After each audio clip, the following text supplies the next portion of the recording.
After an unforgettable night with the CEO, he had no idea about her biggest secret. Days later, a revelation changes everything between them. Hello, viewer. Thanks for joining us. Leave a like and share your thoughts in the comments, along with the city you're watching from. Now let's continue with the story. Emma Harris gazed at the polished mahogany conference table, her heart pounding as she wrapped up her presentation. The warm light from the ceiling fixtures cast a soft glow on the faces of the directors and tech specialists who had gathered at Carter Tech's corporate suite in downtown Chicago. It was already late in the evening, but no one seemed to mind. The promise of a revolutionary green technology had that effect on people, holding their attention as if the world outside had ceased to exist. She inhaled slowly, her nerves still aflutter. At 35, Emma had spent the last decade dedicating herself to environmental engineering and building a reputation that preceded her. Raised in a small town in Illinois, she'd learned early on the value of resourcefulness. Through grit and sacrifice, she had earned her place at Green Growth Innovations, a rising company in the sustainability sector. Standing there, wearing her neatly pressed grey blazer, her brown hair pinned back and her dark-framed glasses perched on her nose, she looked every bit the calm professional, yet inside she couldn't shake the fluttering sense that something extraordinary was about to happen. "Excellent work, Ms. Harris," said Marcus Carter, the CEO of Carter Tech. He was 38, tall, with dark hair graying subtly at the temples, and carried himself with a self-assured grace that came from years of corporate negotiations. His intense gaze locked on Emma, and for a moment she felt her pulse quicken. The meeting room erupted in applause, and she tried to steady her breathing. "Thank you," she replied, offering a measured smile. "I appreciate the opportunity to share our proposal. I truly believe this technology can bring significant environmental benefits, especially in urban areas struggling with pollution." As the executives began filing out, exchanging cards and pleasantries, Emma gathered her materials. Before she could slip away, Marcus stepped toward her with a knowing glint in his eyes. "I was thinking we should continue this conversation," he said softly, his tone far more personal than professional. "If your schedule is free, would you like to grab a drink upstairs?" She hesitated, surprised. Her usual protocol was simple: never mix business with pleasure. She prided herself on being measured and cautious, always in control. But the warmth in Marcus's expression and the hint of curiosity in his voice tugged at her. All around them, the hustle of late-night Chicago, the hum of traffic and neon reflections, seemed to fade. She could almost feel the entire city holding its breath, waiting for her reply. Emma tucked a loose strand of hair behind her ear, feeling a mix of excitement and trepidation. Sure, that sounds nice," she said, trying to keep her tone even. A few minutes later, she found herself stepping into the hotel's rooftop lounge, which boasted floor-to-ceiling windows overlooking Lake Michigan. The gentle hush of city lights and the distant sound of a saxophone from the lobby bar below created an ambiance that felt more intimate than a corporate setting should allow. She settled onto a plush couch, and Marcus joined her, offering a short nod to the bartender. "You're quite passionate about your project," he remarked, leaning forward. His crisp navy suit gave off a subtle hint of cologne, a refined scent that made Emma's cheeks feel warm. "I am," she admitted. "Sustainability isn't just a buzzword to me. It's about making real changes that people can see, greener cities, healthier populations. There's so much we can do if we push the boundaries of technology in the right way."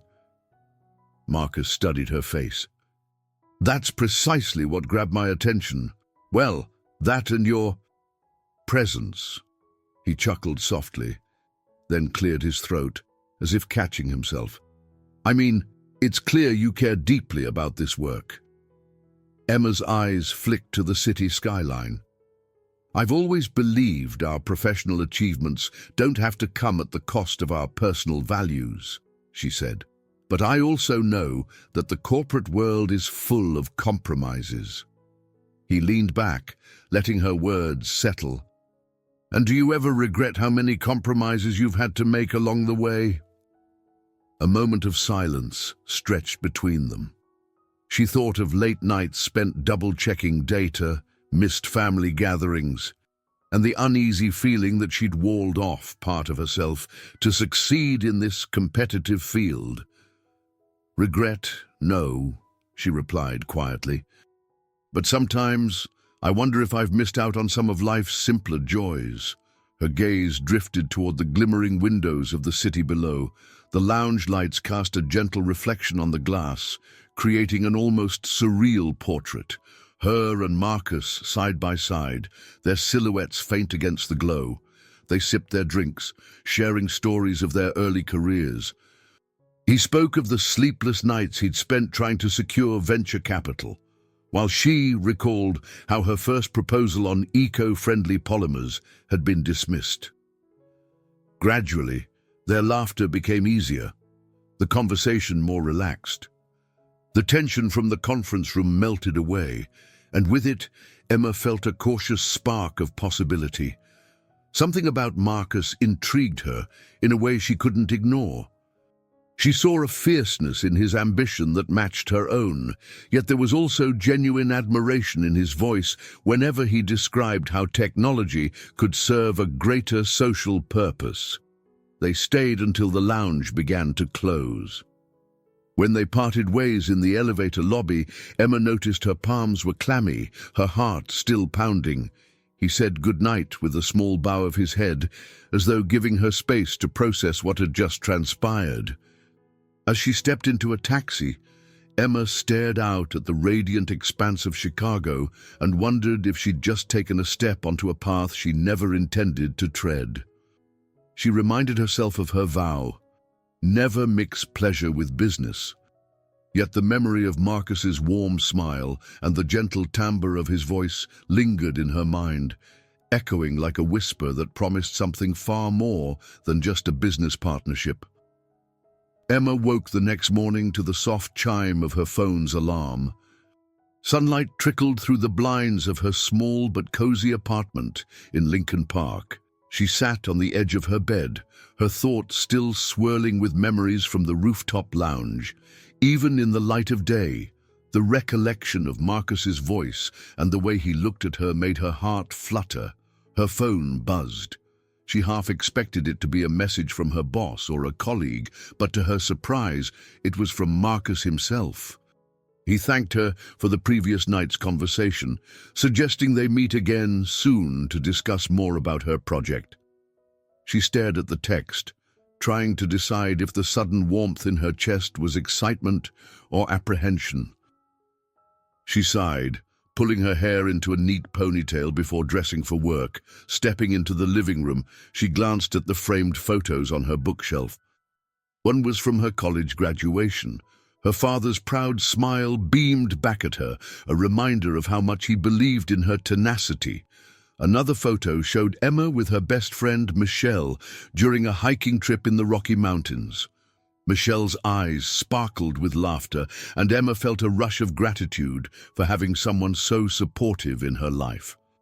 By the time she arrived at the Green Growth Innovations building, the city was fully awake.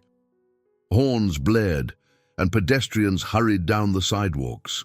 Inside, the hum of computers and the low murmur of conference calls provided a familiar comfort. She made her way to her small corner office, mentally listing the tasks ahead: refine final data for the partnership pitch, confirm specs with the design team, and prepare for a board meeting in the afternoon. Minutes later, her friend Michelle breezed in, a to-go latte in each hand.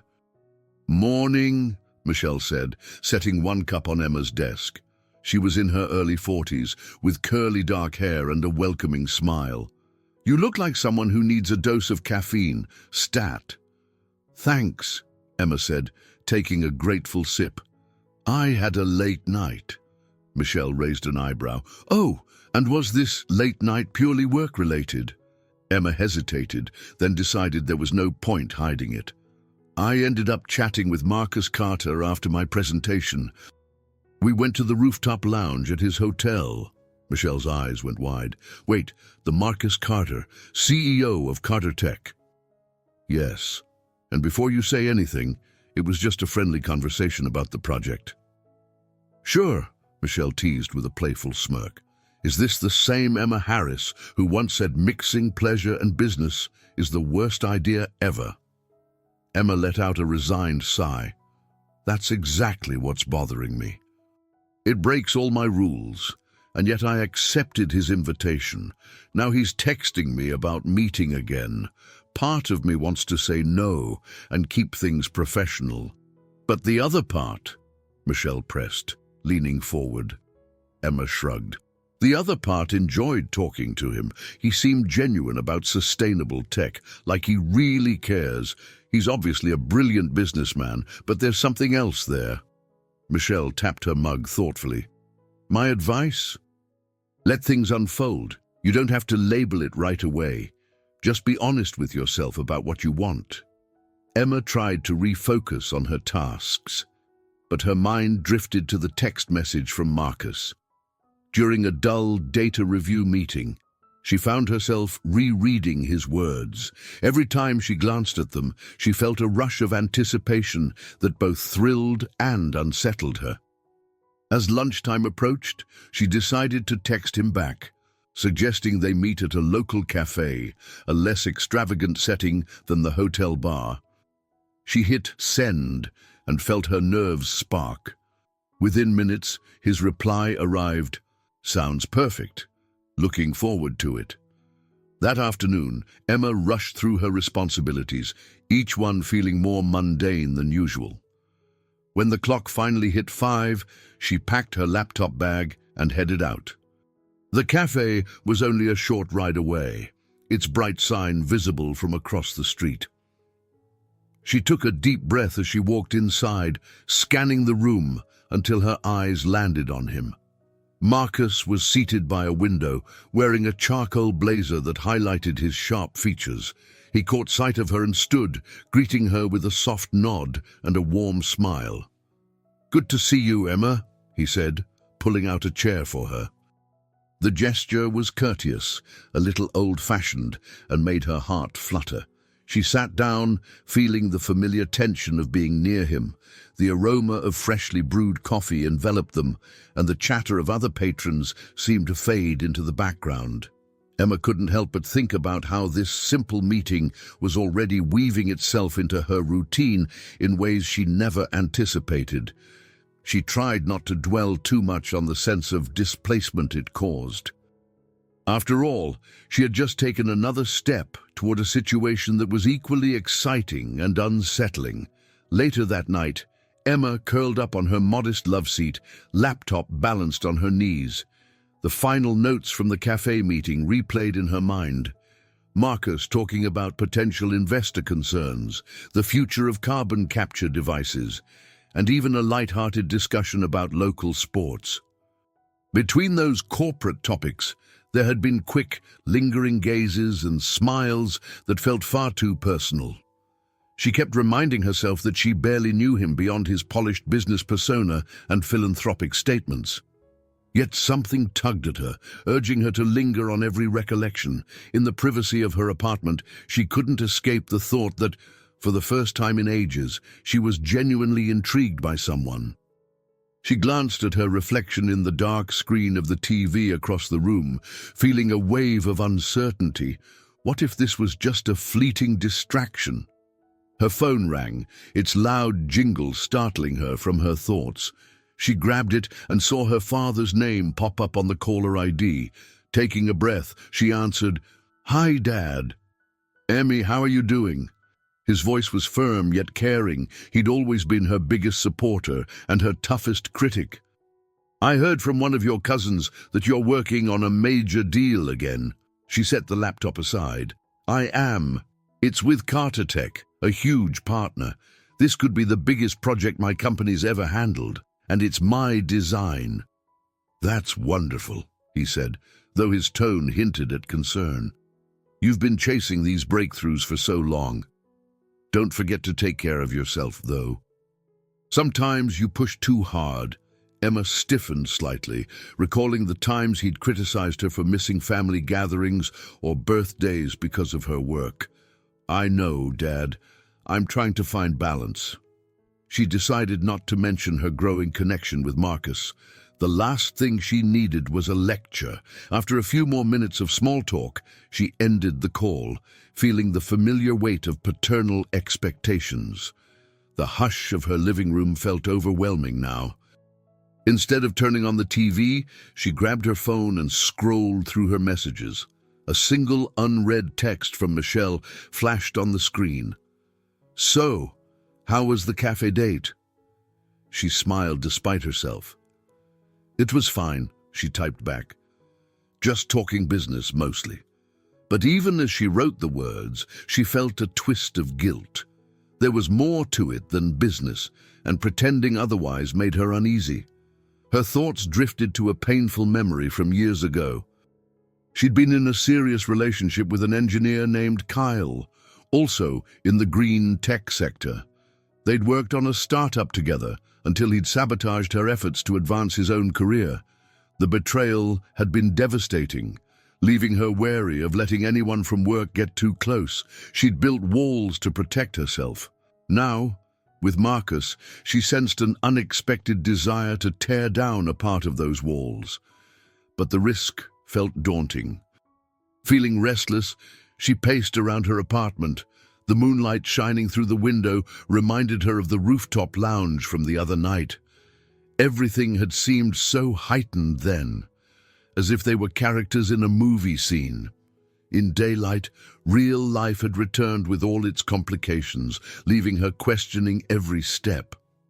Could she truly trust a high-profile CEO who lived in a realm of power deals and boardroom politics?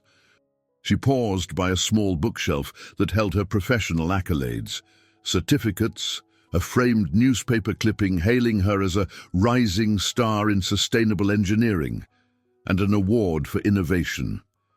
These items symbolized years of dedication and solitary nights poring over data. They also represented the very walls that kept her safe from heartbreak, but equally distanced her from exploring deeper personal connections. She realized she couldn't rush into anything. Her rule of never mixing business and pleasure was there for a reason, to safeguard the professional reputation she had fought so hard to establish. Letting Marcus in could jeopardize not only her career, but also her emotional well-being. Yet the more she tried to resist, the stronger the pull toward him felt. She shut her eyes for a moment and took a deep breath. Perhaps she needed to listen more closely to her instincts, or maybe she had to remain vigilant. It was a delicate balance, to remain open to the possibilities of happiness without letting her guard down too far. Still, the question wouldn't leave her alone. How long could she keep her desire locked away while working so closely with Marcus? When Emma arrived at Greengrowth the next morning, she immediately sensed the buzz in the air. The partnership talks with Carter Tech had put a fresh spark in everyone's step. The front desk receptionist greeted her with a wide smile, and colleagues offered congratulations on her recent presentation success. Word had spread that Marcus Carter himself was impressed by her team's achievements. She walked to her office, still battling the swirl of emotions. "Focus on the project," she told herself, stepping through the door. The neat rows of potted plants lining the windowsills reminded her why she'd chosen this path in the first place, to innovate and protect the planet. Any personal entanglements needed to come second. Her phone chimed. Seeing Marcus's name caused her heart rate to speed up. His message read, "In your building, would love a quick word." Before she could think of a reply, there was a knock on the open door. She turned to find Marcus standing there, looking at her with a mixture of professional composure and friendly warmth. "Morning, Emma," he said. "I was hoping we could review a few technical points regarding the proposal. Do you have a moment?" She cleared her throat, gesturing to a chair. "Yes, of course. Please come in." He stepped inside, closing the door behind him. The air suddenly felt charged, a contrast to the usual dryness of office routine. She motioned to her desk, where several folders were stacked. "I have the updated designs here. We've integrated new materials that could improve efficiency by 10%. Marcus nodded, leaning over the desk. "I've read through them. Impressive work as always, but to secure the partnership, the board wants more clarity on the time frame. Our investors aren't exactly patient." Emma explained her projected schedule, highlighting milestones. He listened, arms folded, occasionally asking pointed questions. It all felt very businesslike, until their eyes met, and a quiet tension slid between them. "Thank you," he said, his voice gentler than before. "Also, Emma, there's a dinner happening tonight, strictly business, but a bit more relaxed. Some of the Carter Tech leadership is eager to know the person behind the ideas." A mixture of pride and caution flickered in her eyes. "I appreciate the opportunity. That said, I hope we can keep the focus on the project." He caught her drift. "I respect that. I'll have my assistant send you the details." With that, he left. Emma remained rooted in her chair, the echo of his presence lingering. She realized her carefully kept boundary was eroding piece by piece, especially each time he showed up unannounced. The looming dinner invitation felt like yet another challenge: maintain professionalism or risk stepping further into emotional quicksand. That evening, she found herself walking into one of Chicago's upscale restaurants. The warm, ambient lighting and the low murmur of conversations created an intimate atmosphere, despite the presence of multiple Carter Tech execs at a long table. Marcus stood at the far end, engaged in conversation with a board member, but his gaze flicked toward Emma the moment she arrived. "Emma," he said, introducing her to a few of his colleagues. They exchanged pleasantries, talking about the sustainable tech sector, the company's goals, and the current political climate affecting green initiatives. Amid the corporate talk, Emma couldn't help noticing how Marcus occasionally glanced her way, as if checking to see if she was comfortable. She answered questions with composure, making sure to emphasize her team's achievements rather than focusing on herself. Dinner was served, delicate plates of roasted vegetables and responsibly sourced fish. As the conversation flowed, one of the older executives leaned in. "We've heard a lot about your commitment to the environment, Ms. Harris. Is it true you once shut down an entire production line because of an ecological concern?" Emma nodded. "Yes, a few years ago, we discovered a design flaw that could have harmed local waterways if mass-produced. It wasn't an easy decision, but the cost of potential damage was too high. Fortunately, we found a solution that was both profitable and sustainable." Marcus's expression reflected admiration. "That's the kind of drive Carter Tech values. I'm sure we'll accomplish great things together." As the group laughed and shared more stories, Emma noticed how smoothly Marcus balanced his roles. He was charismatic, yet respectful, making sure everyone felt included. By the time dessert arrived, tiny servings of a decadent chocolate mousse, she found herself unexpectedly at ease. When the dinner concluded, she excused herself to the lobby to avoid an awkward extended farewell. But Marcus caught up with her by the coat check. "You handled yourself well in there," he said, his tone carrying genuine praise. "I'm impressed."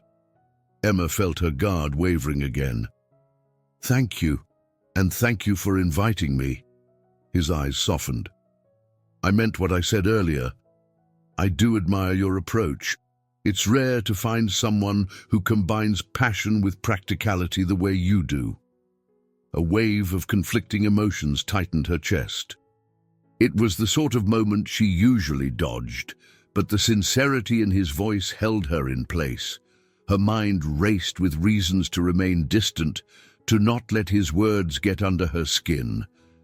But the gentle sincerity in his gaze made a counter-argument difficult. They stood there for a moment, the lull in conversation underscoring the unspoken tension between them. Emma finally managed to nod politely, excusing herself. She stepped out into the crisp night air, telling herself she was only preserving her professional integrity. Yet she couldn't shake the sense that her heart was steering her in a direction that defied all reason. Emma spent most of the next day immersed in data analysis, trying to distract herself from a swirl of conflicting emotions. She needed to finalize a critical report that Carter-Tech's board had requested. Yet every so often, her mind drifted back to the dinner, recalling how Marcus's words had resonated more deeply than she'd ever intended to allow. Late in the afternoon, her phone buzzed. She glanced at the screen and saw a text from Marcus. "Quick coffee break. We need to finalize one last item for the board." Despite her reluctance to mix personal and professional any further, she agreed. After all, it was part of her job to ensure the partnership ran smoothly. They met at a chic coffee shop near the Green Growth building. The moment she stepped inside, she spotted him. He smiled warmly, making her heartbeat accelerate in a way that both thrilled and unnerved her. They talked for a few minutes about the timeline for finalizing the project specs, confirming dates for board presentations and investor meetings. Emma diligently noted everything down. But once the official agenda ended, a quiet pause settled between them. "You seem a bit distant today," Marcus observed, stirring his coffee. His gaze was calm but curious. She sighed, keeping her eyes on the to-go cup in front of her. "I'm just thinking about how complicated things can get if we're not careful." He leaned forward slightly. "Emma, I understand your concerns. This partnership is crucial for both of us, and it needs to be handled delicately. But I also believe we shouldn't ignore what's happening here." Her brow furrowed. "I'm not ignoring it. I'm just being cautious. My career means a lot to me. I can't afford any scandal, and neither can your company." Marcus nodded. "I respect that. Trust me, I've faced enough corporate pitfalls to understand the stakes, but at the same time, there's an authenticity to what we share. I don't want to lose that." His openness caught her off guard. It felt as though he was peeling back layers she hadn't realized he had. The steady hum of the espresso machine and the chatter of other patrons faded into the background. She realized that, despite her rule to keep personal life separate, the boundary had become increasingly blurred. She decided to be honest. "Marcus, you're right. There is something here, but it scares me. I've seen how badly things can go when relationships overlap with work. I just need to be sure I'm not risking everything for a fleeting moment." His eyes flickered with understanding. "I'm not asking you to leap without thinking. Maybe all we need right now is to see where it goes, carefully." He paused for a moment, then lowered his voice. "I'd like to invite you to dinner tonight. A real dinner, away from boardrooms and executive suits. No talk of contracts or budgets, just you and me. I'll respect whatever boundaries you set." Emma felt a surge of conflicting excitement. Part of her wanted to decline, to protect herself. Another part, a side she'd tried to bury beneath professional ambition, yearned to say yes. After a moment of hesitation, she nodded. "All right, but let's keep it simple and discreet." That evening, they met at a quiet, unassuming restaurant in a neighborhood known more for its local charm than big-name establishments. She appreciated that he chose a low-profile spot, perhaps to minimize rumors or the chance of running into colleagues. They took a corner table near a window that overlooked a small park. The scene felt worlds away from the polished hustle of downtown. Their conversation flowed more naturally now, sprinkled with personal stories. Marcus revealed he'd grown up on the East Coast, the son of a single mother who pushed him to excel. He'd taken the helm at Carter Tech only after years of building his credibility, sometimes against the odds. Emma shared her own story of forging ahead in a male-dominated field, the challenges of proving her ideas had real scientific merit, and how she often sacrificed her social life to keep her research at the cutting edge. As the meal progressed, she found herself unwinding in a way that rarely happened. The tension in her shoulders eased, and the small lines of stress around her eyes softened. They laughed about silly mishaps, like the time her team accidentally triggered the sprinkler system in the lab, or when Marcus nearly missed a crucial flight because he was too engrossed in a book on renewable energy. When the check arrived, he insisted on covering it, to which she reluctantly agreed. Stepping outside, they lingered near the restaurant's doorway, the evening air carrying the scent of pine from the park across the street. Marcus placed a gentle hand on her arm. She could have pulled away, but she didn't. They shared a moment of mutual understanding, both aware that their dynamic had shifted irrevocably. Emma realized that she was standing on the edge of something that could change her life in ways she couldn't predict. She recalled her father's concern about balance, her own vow not to mix business and pleasure, and the possibility that this partnership might thrive or collapse based on the decisions they made. She drew in a breath, letting the quiet of the night settle around them, while part of her mind still cautioned restraint. The hint of warmth in Marcus's touch reminded her that sometimes the biggest leaps begin with the smallest steps. The day after her quiet dinner with Marcus, Emma sat in Greengrowth's glass-walled meeting room, reviewing a stack of technical documents. It was well past lunch, and the faint hum of computers and printers in the background had turned into a steady chorus of office life. Emma struggled to focus. Her thoughts drifted to the subtle tension she and Marcus had acknowledged. No matter how she turned it over in her mind, she couldn't decide if it was a danger to her career or a chance she'd long avoided. Just as she closed one file and reached for another, Harriet Dawson walked in. Harriet was in her early 50s, with short, salt-and-pepper hair and a calm demeanor that commanded respect. Though she didn't hold Emma's direct position in the hierarchy, Harriet was a respected director at Greengrowth, especially for her track record in sustainable development. "May I join you, Emma?" Harriet asked softly, tapping her knuckles on the open door. Emma nodded and gestured for her to have a seat. "Of course." Harriet shut the door behind her, then sat down opposite Emma. "I heard you and Marcus Carter are making good progress on the project," she said, her voice measured. "I also heard he's been spending quite a bit of time here." Emma felt her cheeks warm. "He's very hands-on," she offered, trying to sound casual. Harriet studied her face for a moment. "You're good at what you do, Emma. You've carved out a place for yourself that few can claim, especially in this male-dominated field." She paused, choosing her words carefully.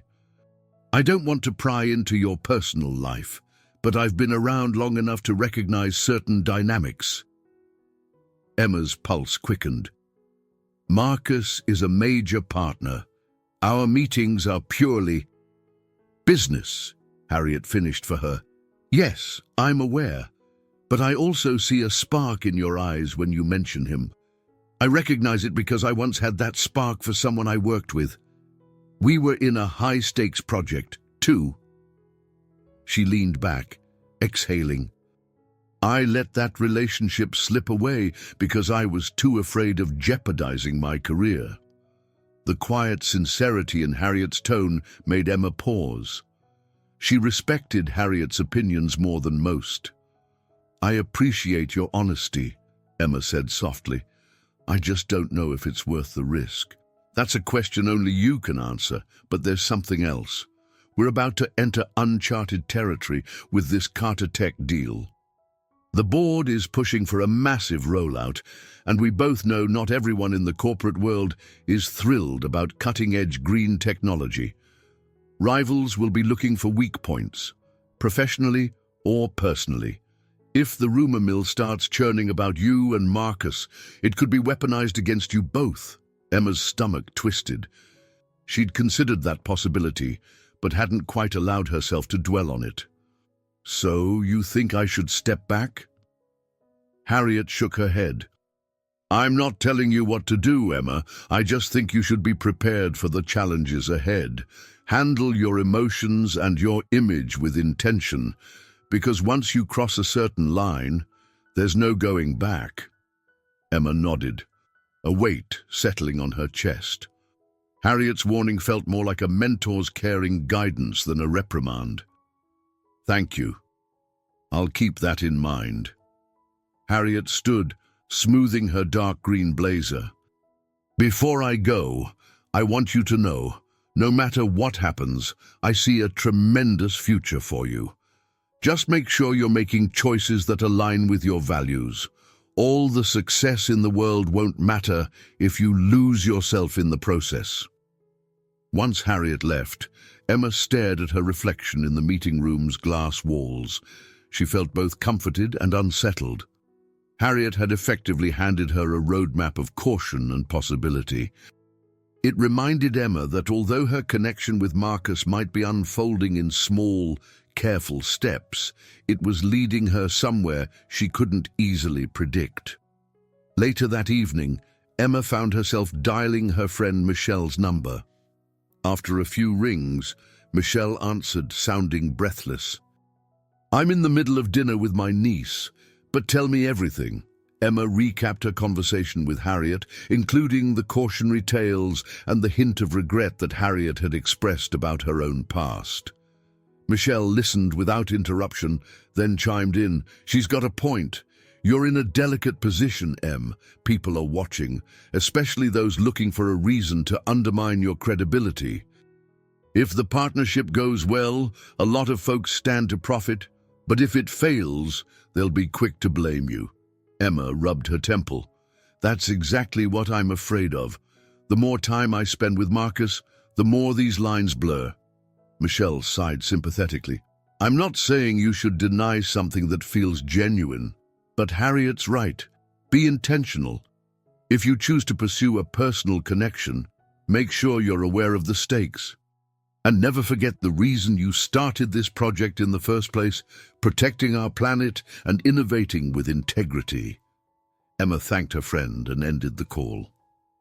She scrolled through her contacts and paused at Marcus's name. Her finger hovered over the screen, but she locked it instead. Tonight, at least, she would take Harriet's and Michelle's words to heart, letting herself reflect on how to traverse this uncertain path. 2 days later, Emma hurried into the bustling lobby of O'Hare International Airport. She carried a compact suitcase, her laptop bag slung over one shoulder. Green Growth and Carter Tech were co-sponsoring a big presentation at an environmental tech conference in Boston, and Emma was the designated speaker for her team. The synergy between the two companies was on full display. Their combined booth at the conference was rumored to be the star attraction.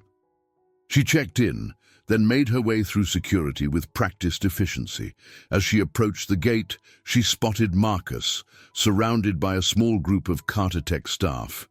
Despite his polished business attire, he looked relaxed. He gave her a quick wave and motioned her over. "Emma, glad you made it," he said, lowering his voice so it was just loud enough for her to hear. "Have you got everything prepared for your talk?" She nodded, adjusting the strap on her laptop bag. "I've been rehearsing my slides all week. The data's solid, and the board gave final approval on the design revisions." Her eyes skimmed the group behind him. Familiar faces from Carter Tech's research and development department, some of whom she recognized from prior meetings. Marcus introduced her to a few of them, including Linda, a bright-eyed data analyst, and Jamal, who was the lead on a parallel project focusing on solar-powered water filtration. Once the pleasantries were out of the way, Emma and Marcus drifted slightly apart from the group. "Looking forward to seeing how the conference crowd reacts," Marcus said, his gaze lingering on her. Boston's a different stage, more media presence. There'll be reporters, investors, even a few government reps. Emma swallowed. Yeah, I'm aware. I'll stick to the facts, present the potential environmental impact, and leave the hype to the marketing people. Marcus gave a small grin. I have no doubt you'll handle it well. If you need anything, let me know. They boarded the plane soon after. Emma found her seat, an aisle spot next to Harriet, who had joined as well. She was delighted to see a friendly face. Harriet offered a supportive smile while stowing her carry-on. I almost forgot the rush of traveling for big events, Harriet murmured, settling into her seat. Everything feels so fast-paced, doesn't it? Emma agreed, securing her seatbelt. She noticed Marcus sitting a few rows ahead, occasionally twisting to glance back at them. Harriet leaned in slightly. I see that you two are still navigating your dynamic, she said, her tone low. Emma exhaled softly, not wanting to spark more conversation about it. We're just trying to make the partnership run smoothly, she replied, keeping her voice neutral. A few hours later, the plane began its descent into Boston. From the window, Emma could see the Charles River snaking through the city and the iconic skyline looming in the evening light. She felt a surge of anticipation. This was where her project would step into a larger spotlight. They disembarked, and a company-arranged shuttle ferried them to their hotel near the convention center. The city's historic charm blended with modern high-rises, a juxtaposition that always gave Emma a thrill. She gazed out the window at the cobblestone sidewalks and passing crowds, reminded of how each new location broadened her perspective. Once at the hotel, everyone went through the usual flurry of check-ins. By the time Emma got to her room, she was exhausted yet keyed up. She tossed her suitcase on the bed and reviewed her schedule. A late dinner with a small circle of sponsors that night, an early rehearsal at the convention center in the morning, followed by back-to-back panels and breakout sessions. She freshened up and headed down to the hotel's lounge. The place was abuzz with conference attendees mingling over drinks. She spotted Harriet chatting with another sustainability director, but it was Marcus who caught her eye. He stood near the bar, conversing with a tall, broad-shouldered man Emma recognized as Victor Milhouse, a rival director from a competing tech firm. Marcus noticed her approach and motioned her over. Emma, you know Victor Milhouse, right? He's been following similar lines of research in water purification. Victor extended a hand. We've exchanged a few emails, Ms. Harris. Good to see you in person. Emma smiled politely, though something about Victor's intense gaze put her on guard. Likewise, she said. I hear your project is generating quite the buzz, Victor commented, taking a sip from his tumbler. Eager to see if it lives up to the hype. His tone was just short of condescending. Emma maintained her composure. We're confident in our data, and we look forward to sharing it with everyone. Marcus intervened smoothly, shifting the conversation to a safer topic, keynote speakers, and potential policy changes. Still, Emma couldn't shake an uneasy feeling. Victor's demeanor suggested skepticism, if not outright hostility. She reminded herself that not everyone in the corporate world was eager to celebrate an innovative rival's triumph. Eventually, Harriet joined them, steering Emma away under the pretext of introducing her to other sponsors. As they moved across the lounge, Harriet leaned in. Be careful around him, she warned. Victor's been known to gather accidental intelligence at these events, possibly for sabotage. Don't let your guard down. Emma nodded, her mind stirring with questions about what exactly Victor might do if he felt threatened by her project's success.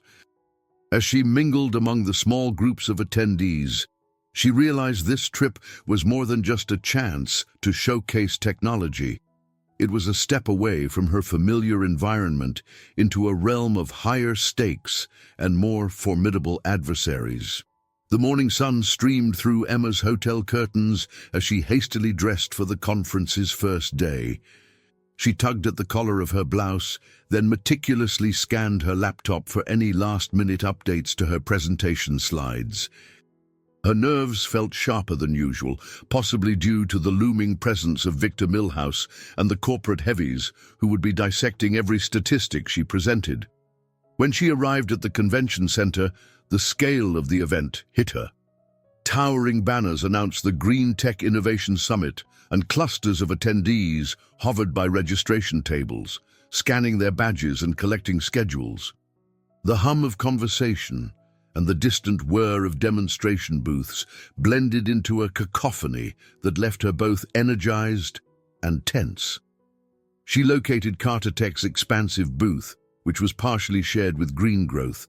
Sophisticated displays showcased prototypes, interactive screens, and background videos of carbon reduction success stories. Her own device, a cutting-edge emissions filtration unit, was placed front and center under spotlighting. Marcus was already there, chatting with potential investors. His polished demeanor and easy smile fit perfectly into the conference's grand setting. He spotted Emma, waved her over, and introduced her to a representative from a federal energy commission. Emma handled the conversation gracefully, describing how her filtration system could drastically improve air quality in urban centers. The official asked a flurry of questions, seeming genuinely impressed. Once the official stepped away, Marcus quietly said, "You're off to a strong start. Our booth is already attracting more foot traffic than we anticipated." Emma glanced around. There was a slight crowd forming at their display, many glancing curiously at the device. "Good," she replied, her confidence rising. "We're ready for a broader audience." As she gave a brief demonstration to a small group of journalists, a familiar shape appeared in her peripheral vision. Victor Milhouse. He hung back, arms crossed, as if waiting for her to finish. She continued walking the journalists through the filtration process, highlighting new materials that made the unit both cost-effective and eco-friendly. The cameras flashed, and one reporter took notes while Emma spoke with practiced poise. When they departed, Victor stepped forward with a half-smile that didn't reach his eyes. "Impressive display," he commented, walking around the filtration unit. "My own firm has been working on something similar, though not quite as ornate." Emma forced a polite smile. "It's not just about aesthetics. Our team's goal is to present the technical data in an accessible format. People are more likely to invest if they can visualize the impact." Victor nodded slowly. "No doubt, but presentations can sometimes gloss over structural flaws. I assume you've thoroughly tested the efficiency rates under real-world conditions." Emma met his gaze. "We've conducted multiple field trials in different climates. The unit's performance has been consistent with our projections." He tapped the metal casing lightly, his eyes narrowing. "Interesting." Then he stepped away, leaving a whiff of tension in his wake. Marcus appeared by her side. "He seems determined to poke holes in your work. Don't let it get to you." Emma took a steadying breath. "I won't. If anything, it motivates me to be even more prepared." Later, she hurried to a nearby conference hall where she was scheduled to deliver her keynote presentation. A large crowd filled the seats. Harriet gave her a supportive nod from the front row. Michelle, who had flown in late the night before, waved encouragingly. Emma's heart fluttered. This was her moment to reveal to the world a technology she believed could truly change lives. She ascended the stage, stepping behind a sleek podium. Her first slide flashed on a massive screen, showing city skylines submerged in haze. With measured calm, she began explaining the urgent need for better emissions control in heavily populated urban environments. She spoke of cost benefits, environmental targets, and the moral responsibility businesses held in protecting the planet for future generations. As she clicked through slides of data and real-world test results, She felt an empowering surge. The occasional flash of cameras didn't faze her.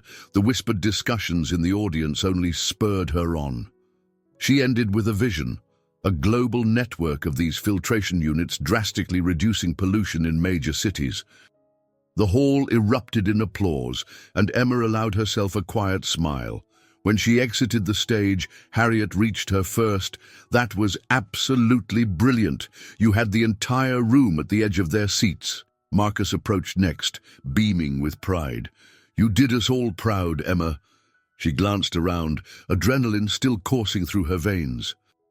No matter how intimidating the environment or how challenging the skeptics, she knew this was where she belonged, on the front line of innovation, sharing a dream that extended beyond quarterly profits. It was a new world, bigger and more intense than anything she'd experienced, but she felt ready to navigate it. By the second day of the conference, Emma had fallen into a steady rhythm. She arrived early to the Carter Tech Green Growth booth, reviewed updates with the teams, and participated in panel discussions with leading industry experts. The atmosphere buzzed with ideas about green energy, water conservation, and climate policy. Each passing moment reminded her that she was now immersed in a broader, more complex arena than ever before. During a morning break, she wandered through aisles of other exhibits, drawn by curiosity. Huge displays touted breakthroughs in solar panel efficiency, battery storage solutions, and digital platforms to track carbon footprints. She paused at a booth run by a small startup from Seattle, studying their innovative approach to plastic recycling. Ideas always seemed to spark more ideas, and she found herself making mental notes about potential collaborations down the line.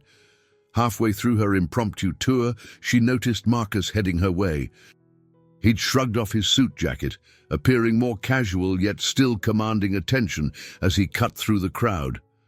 "I've been looking everywhere for you," he said, catching up. "Mind if we talk for a moment?" "Of course." She gestured toward a quieter corner of the hall, away from the main foot traffic. Marcus glanced around, ensuring no one was within earshot. "I wanted to run something by you.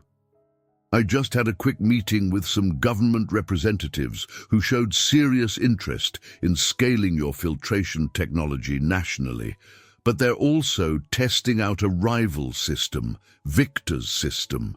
Emma's stomach did a small flip. "So, the competition just got real." He nodded. "Very real. However, they hinted that if we can provide more robust data, particularly on long-term durability, they might lean toward us." She let out a slow breath. "I have more data sets back at Green Growth, plus the field studies from last fall. We just need time to compile and present it in a compelling way." Marcus's expression softened. "I knew you'd have a plan. Let's figure out who to bring into the conversation. Maybe Harriet can help with the policy side, and we can loop in Dr. Samuel Williams from R&D to finalize the technical aspects." Emma nodded, feeling renewed determination. Every challenge brought fresh urgency, but she thrived under pressure. She also felt an inexplicable comfort in the way Marcus said "we," as though they were truly in this together, not just in a business sense. Later, she reconvened with Harriet and Michelle in a small conference room near the main exhibit floor. They pored over charts and technical reports, discussing how to transform raw numbers into persuasive evidence for government stakeholders. Emma led the charge, pointing to weaknesses in earlier data sets and proposing ways to strengthen them. Michelle, scanning a laptop, said, "I can update all of these slides tonight, then we can present them tomorrow to that government delegation." "Harriet, can you handle scheduling a quick meeting?" Harriet typed on her phone. "On it. This might be short notice, but I'll see if they can spare some time after the afternoon panels." Emma surveyed the table strewn with documents, feeling a sense of camaraderie. Yet, beneath her focused demeanor, a ripple of anxiety persisted. Victor's presence loomed. She couldn't forget how casually he'd tried to undermine her credibility. As if on cue, Harriet's gaze locked with hers. We should assume that Milhouse might try to intercept this opportunity. Be prepared for scrutiny, Michelle nodded. He's got connections in Washington. I saw him chatting with a senator this morning. Emma chewed on the inside of her cheek. I'll keep everything transparent. If our technology truly is superior, it should speak for itself. They worked through the afternoon, refining presentations and ensuring no data point was left ambiguous. By the time they left the conference room, Emma's eyes felt strained, but her resolve was unwavering. That evening, Emma skipped the networking cocktail hour and returned to her hotel room. She spread out her notes on the desk, reviewing them one last time. Despite the mental exhaustion, she recognized a growing conviction. She was exactly where she needed to be, pushing the boundaries of environmental tech in an arena filled with heavyweights. Her phone buzzed, and she glanced at the screen. A text from Marcus. How about a quick bite downstairs, just to debrief on the day? Nothing formal, Emma replied with a smile. Meet you there in 15. Although exhaustion tugged at her, she felt a flicker of excitement at the idea of seeing him again. Stepping into the elevator, she reminded herself that Harriet's words still stood. Be cautious, be mindful. The corporate stage they were dancing on was as large as it was precarious. Yet with each new challenge, Emma found her footing just a little bit more certain, her determination a little stronger. Emma found a seat at a round table in the corner of the hotel's lounge, where Marcus was waiting. Muted jazz music flowed through the speakers.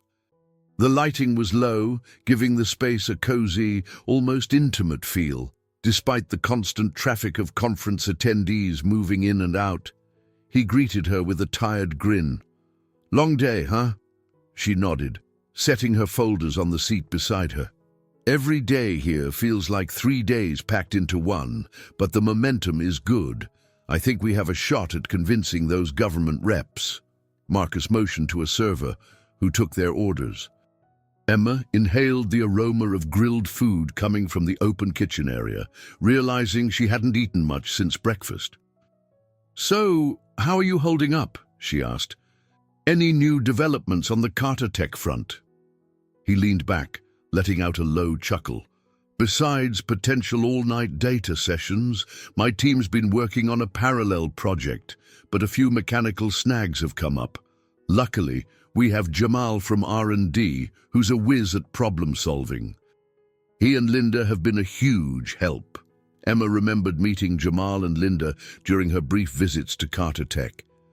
They're good people, she said. It's nice to see how seamlessly our teams are collaborating. Marcus nodded. True, and we both have Harriet on our side, which is no small asset. I sense she's the kind of person who quietly shapes entire strategies behind the scenes. Emma smiled. She's definitely a mentor figure to me. As they talked, Emma realized that a sturdy network of allies was forming around her.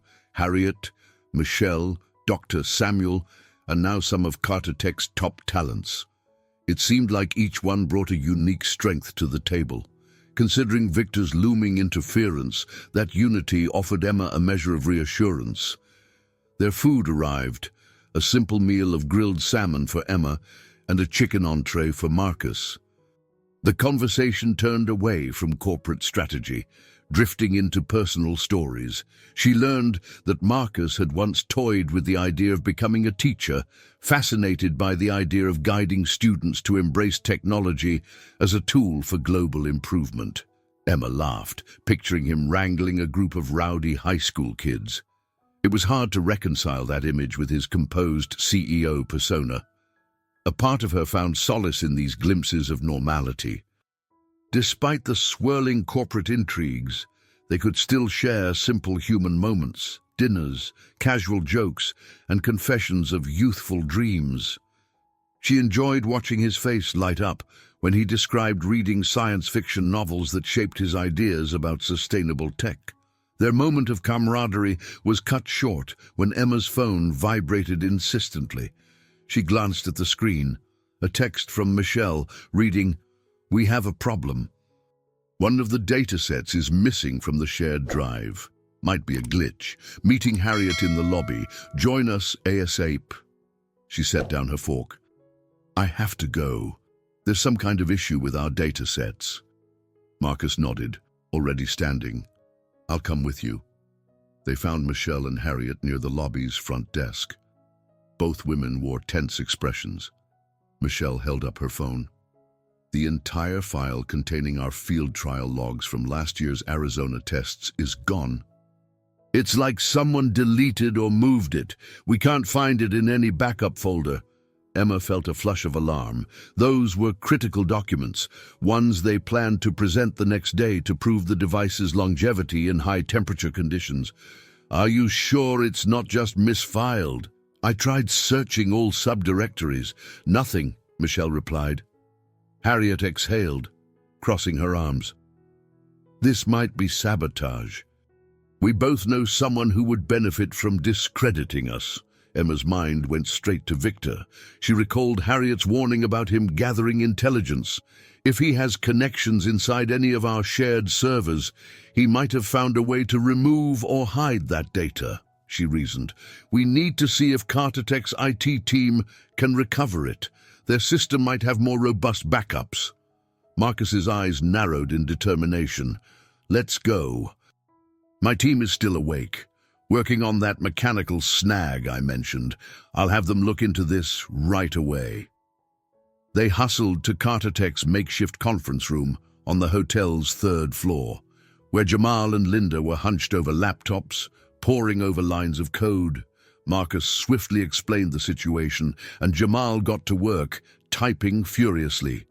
Linda scanned her own system logs, searching for anomalies.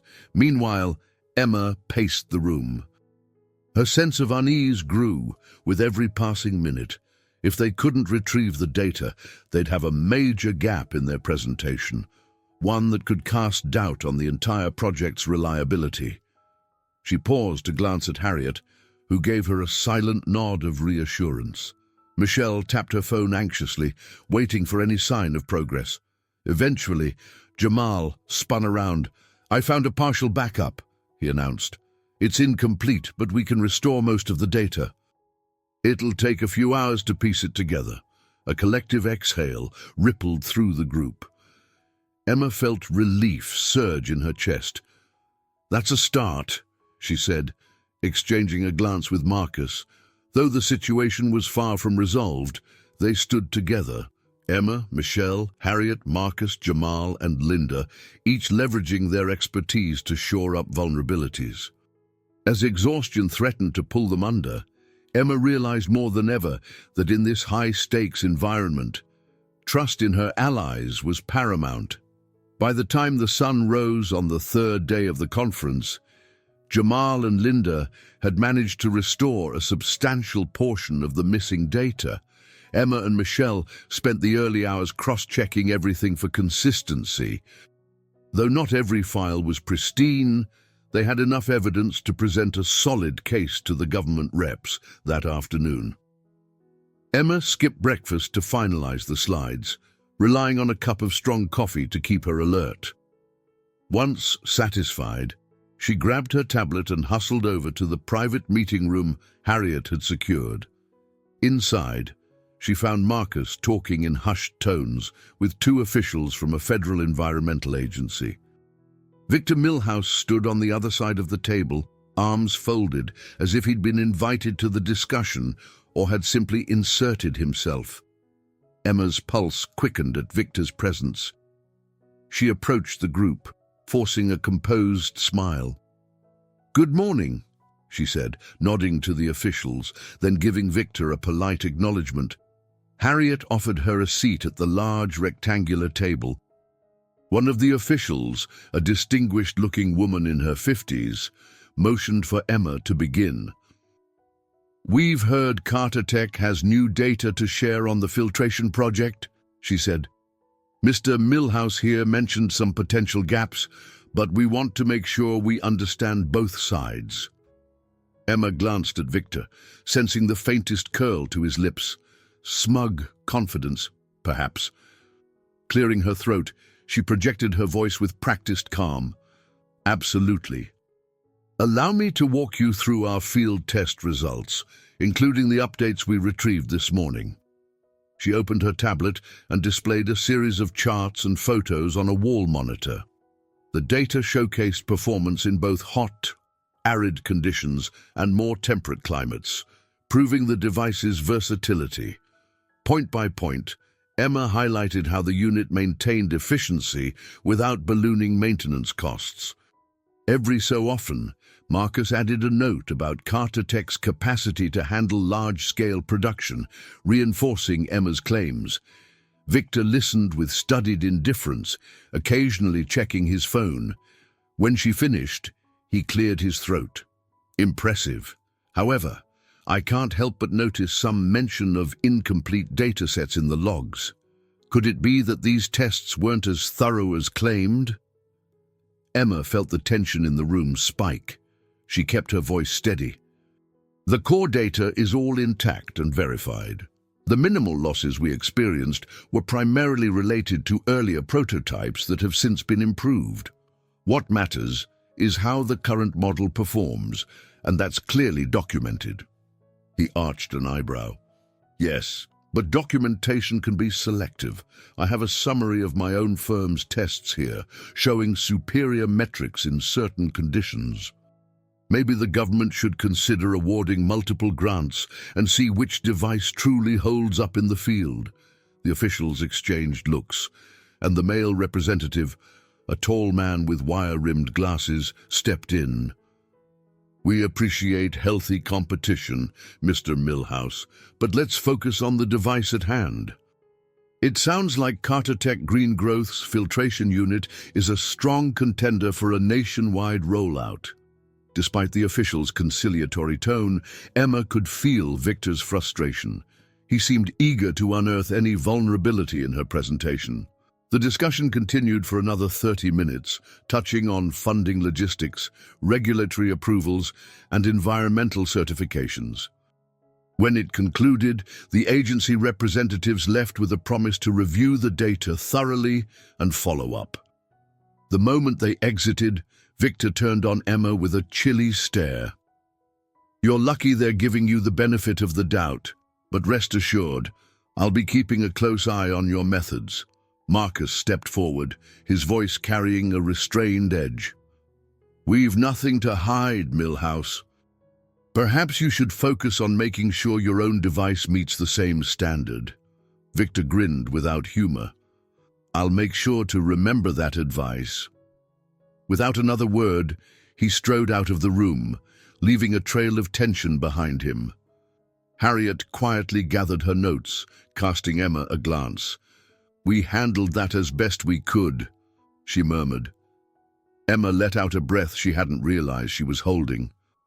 I agree, but this isn't over. He's not going to let it go. Marcus placed a hand on her shoulder in a gesture of solidarity. We'll make sure everything is airtight. Don't lose focus. By lunchtime, Emma headed to a small cafe in the convention center's lobby, needing a moment of calm. She ordered a sandwich and sat alone at a corner table. She allowed herself a minute of self-reflection, acknowledging how drastically her world had shifted. Once she'd felt content tinkering away in her lab, dreaming of technologies that might make a difference. Now she was navigating a high-stakes environment where corporate rivalries and federal funding decisions could make or break her work. Still, she refused to back down. Finishing her sandwich, she returned to the booth area, meeting Harriet, Michelle, and the Carter Tech team. Marcus was there too, conferring with Jamal and Linda about next steps. Emma squared her shoulders, feeling a surge of determination. If Victor Milhouse expected her to fold under pressure, he'd soon learn just how dedicated she was to seeing this project through. The competition had begun in earnest, and Emma was ready to fight for every inch of ground. Emma woke before dawn in her Boston hotel room with a queasy feeling that had grown more insistent over the past few days. She chalked it up to stress and too many late-night brainstorming sessions. After all, the conference had been intense, and Victor Milhouse's constant attempts to undermine her work kept her on edge. She pressed a hand to her abdomen, telling herself it would pass once she was back in Chicago and off this chaotic schedule. Once she managed to steady herself, she rushed to pack. It was the final day of the conference. Most of the major presentations were over, but she still had a few meetings with potential investors who'd expressed interest. Then, in the evening, she and the rest of the Green Growth team would fly home. At least, that was the plan. Emma tidied her notes and headed downstairs to meet Michelle for a quick breakfast in the hotel lobby. Michelle was already there, sipping tea. "Morning," she greeted, eyeing Emma's pale complexion. "You look like you barely slept." Emma forced a small smile and took a seat. "I've been feeling off, probably just all the coffee and conference food." "Are you sure that's all it is?" Michelle asked gently. "You've been complaining of fatigue and headaches all week." Before Emma could respond, Harriet Dawson appeared, looking refreshed for someone who'd been managing the logistical puzzle of coordinating with government officials. Harriet set her purse down and joined them. "We have a call with Dr. Samuel in half an hour," Harriet said, not missing a beat. "He's waiting on data to finalize the next stage of prototype production." Emma tried to focus on Harriet's words, but a sudden wave of nausea gripped her. She reached for her orange juice, hoping no one noticed the tremor in her hand. She managed to take a few sips, forcing down the queasiness. "Everything okay?" Harriet asked with a faint frown. "Fine, I'll be fine," Emma replied quickly. "Let's get this day started." They headed over to the conference venue one last time. The expo floor was quieter now, with many booths already half dismantled.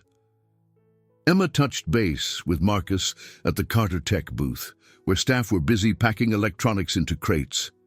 He gave her a warm smile, though worry flickered behind his eyes. "You sure you're all right? You look a bit pale." She waved off his concern, not wanting to appear fragile. "Just need some fresh air." Marcus nodded, then pulled her aside. "I have good news. The federal agency is leaning favorably toward our proposal. They want to schedule a follow-up in Chicago next week." "That's great," Emma said, a surge of relief cutting through her discomfort. "All our scrambling with the data was worth it." "It definitely was," he replied, then added in a lower tone, "We make a pretty good team." Before Emma could reply, Harriet gestured for her to join a group of interested investors, and the moment was lost. She spent the rest of the morning immersed in conversations about projected timelines, cost analyses, and the environmental benefits of her filtration unit. Despite the occasional wave of nausea, she managed to maintain her composure. By mid-afternoon, the conference officially wound down. Emma said her goodbyes to various contacts, exchanging business cards and future meeting invites. She, Harriet, and Michelle took a rideshare back to the hotel to gather luggage. Marcus had left earlier to meet with his own team. Once at the hotel, Emma finally allowed herself a moment of solitude in the lobby restroom, splashing water on her face. Her reflection looked tired, dark smudges under her eyes, her usually bright complexion now wan. She inhaled and tried to quell the nagging thought that this wasn't just stress. A quiet voice in the back of her mind reminded her that she'd been too busy lately to notice if anything else was amiss in her personal routine. The final piece of the puzzle fell into place with unsettling clarity. She closed her eyes, counting the weeks since her last period. Her heart pounded as the realization washed over her. Could she really be pregnant? Emma let out a shaky breath. No.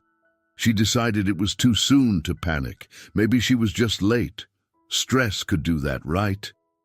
Her mind darted to that unforgettable night with Marcus in Chicago, the one she'd tried not to overanalyze. They'd both been cautious, hadn't they? The uncertainty made her legs feel wobbly, and she had to brace herself against the sink. When she stepped out, Harriet was waiting in the lobby with their luggage. "Ready to head to the airport?" Emma swallowed hard, forcing a nod. "Absolutely. Let's go home." She followed Harriet and Michelle into the waiting car.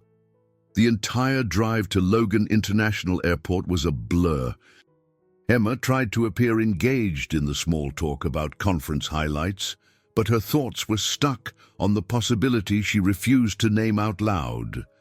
For now, she resolved to keep her suspicions to herself.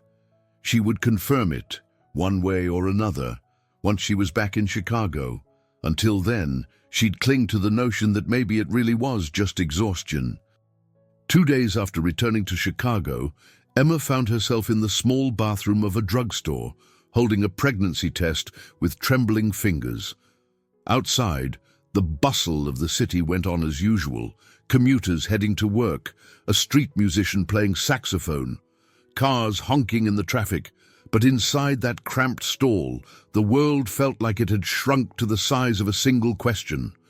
She closed her eyes as she waited for the test result. Her heart hammered, each second stretching unbearably.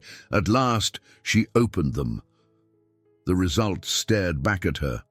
Unmistakable. Positive. A wave of conflicting emotions hit her like a physical force. Fear, disbelief, a strange hint of excitement, and then anxiety. She stuffed the test into her purse and quietly slipped out of the drugstore. As she walked back to her apartment, her mind raced. The truth was out. She was pregnant with Marcus Carter's child, a man she'd been cautious about dating, let alone building a family with. The timing was terrible. The biggest deal of her career was underway, and rumor had it that certain investors didn't like surprises that complicated the image of a focused, unwavering project leader. Once inside her apartment, she dropped onto her couch, unable to hold back tears. So many questions swirled in her head. Should she tell Marcus right away? Should she keep it secret for as long as possible? The rational part of her brain argued that transparency was the only fair route. But fear paralyzed her. What if this jeopardized everything they'd worked for, not to mention how it would look to colleagues, clients, and the press? She wiped her eyes and stood, determined to think through her options. Work. She needed to focus on work, if only as a temporary distraction. Logging onto her laptop, she checked for updates from Dr. Samuel Williams. Sure enough, a slew of emails awaited her regarding test results and prototypes. For the next few hours, she tried to bury herself in numbers and designs, hoping the swirl of technical details would drown out the anxieties gripping her mind. But each time she paused, the realization flared anew. She was going to be a mother, something she'd never even considered. Turning in her chair, she gazed at the city skyline visible from her living room window. The future felt precarious, as though one gust of wind could topple all her carefully arranged plans. Later, Michelle texted, "Need to see you. Big news about the project. Free for lunch." Emma almost declined, but she realized she could use the moral support. She met Michelle at a small cafe near Greengrowth's building. After exchanging pleasantries, Michelle leaned forward, her tone excited. "Some of the potential investors from the Boston conference are coming to Chicago earlier than we expected. They want an on-site visit of our lab. Harriet thinks we can finalize the initial funding round in just a few weeks." That's fantastic," Emma managed, forcing a smile. Michelle narrowed her eyes. "Are you all right? You look worried." Emma fiddled with her napkin. A part of her screamed to confide in her friend, to unburden the shocking news, but another part held back. "I'm fine, just a bit overwhelmed. It's been non-stop since Boston." Her friend's expression softened.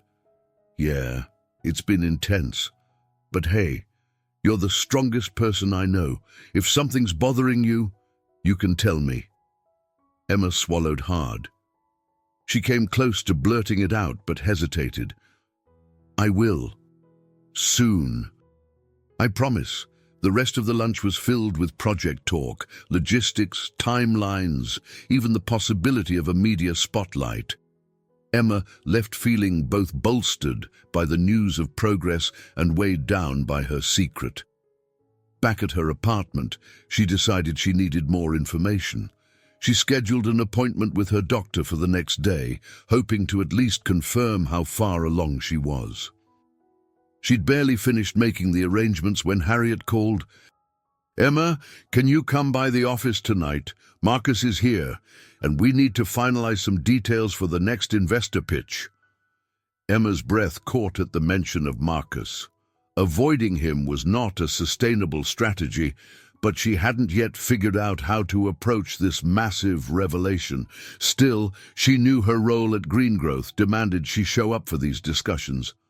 Of course, she replied, her voice steady even though her nerves weren't. I'll be there in about 20 minutes. Ending the call, Emma grabbed her keys, her heart racing again. She stared at her reflection in the hallway mirror. 1,000 scenarios flickered through her head, Marcus's possible reactions, the potential fallout, the unstoppable changes that were sure to follow. Yet she kept moving, reminding herself that she'd always been the kind of person who faced challenges head-on, no matter how daunting. Emma arrived at Greengrowth's sleek, modern office to find the halls unusually quiet, the daytime buzz replaced by a late-evening hush. A few colleagues were still huddled at their desks, trying to wrap up projects. Harriet met Emma near the reception area, wearing her characteristic composed look. Marcus is in the conference room, Harriet said, motioning down the hall. We're reviewing the final budget breakdown before tomorrow's briefing. You okay to jump right in? Emma nodded, forcing what she hoped was a confident expression. Absolutely. They entered the conference room, where Marcus stood at a large interactive screen.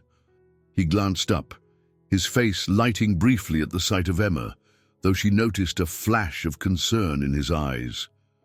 Harriet took a seat, and Emma sat across from Marcus, opening her laptop and skimming through the documents he'd emailed. We've estimated the new costs for ramping up production earlier than scheduled, Marcus explained. If we want to secure these investors, we have to show we can deliver units by the end of the next quarter. Emma swallowed her trepidation. That's a tight timeline, but we can manage if everything in the supply chain aligns. We'll need extra hands in manufacturing, though. Maybe outsourcing a portion of the assembly. Harriet nodded thoughtfully. That's the direction we're leaning, and it might mean more frequent quality checks to maintain our standards. Marcus tapped the screen, revealing a proposed timeline. If anyone can pull this off, it's us. I'm confident your design is up to it, he said, directing the comment at Emma. Their eyes met for a fraction of a second, and her stomach twisted at the hidden weight behind his words. Admiration, curiosity, perhaps a hint of worry. They worked another hour, hammering out details, until the blueprint for an accelerated schedule was somewhat solid. Harriet checked her watch and stood, yawning. We've got enough for now. I'll finalize these points and email them tonight. You two finish up here. Emma, I'll see you tomorrow morning. Emma managed a nod, trying not to appear rattled by the thought of being alone with Marcus. Harriet left, the door clicking softly behind her. Emma's laptop screen glowed in the dimly lit room. Marcus cleared his throat.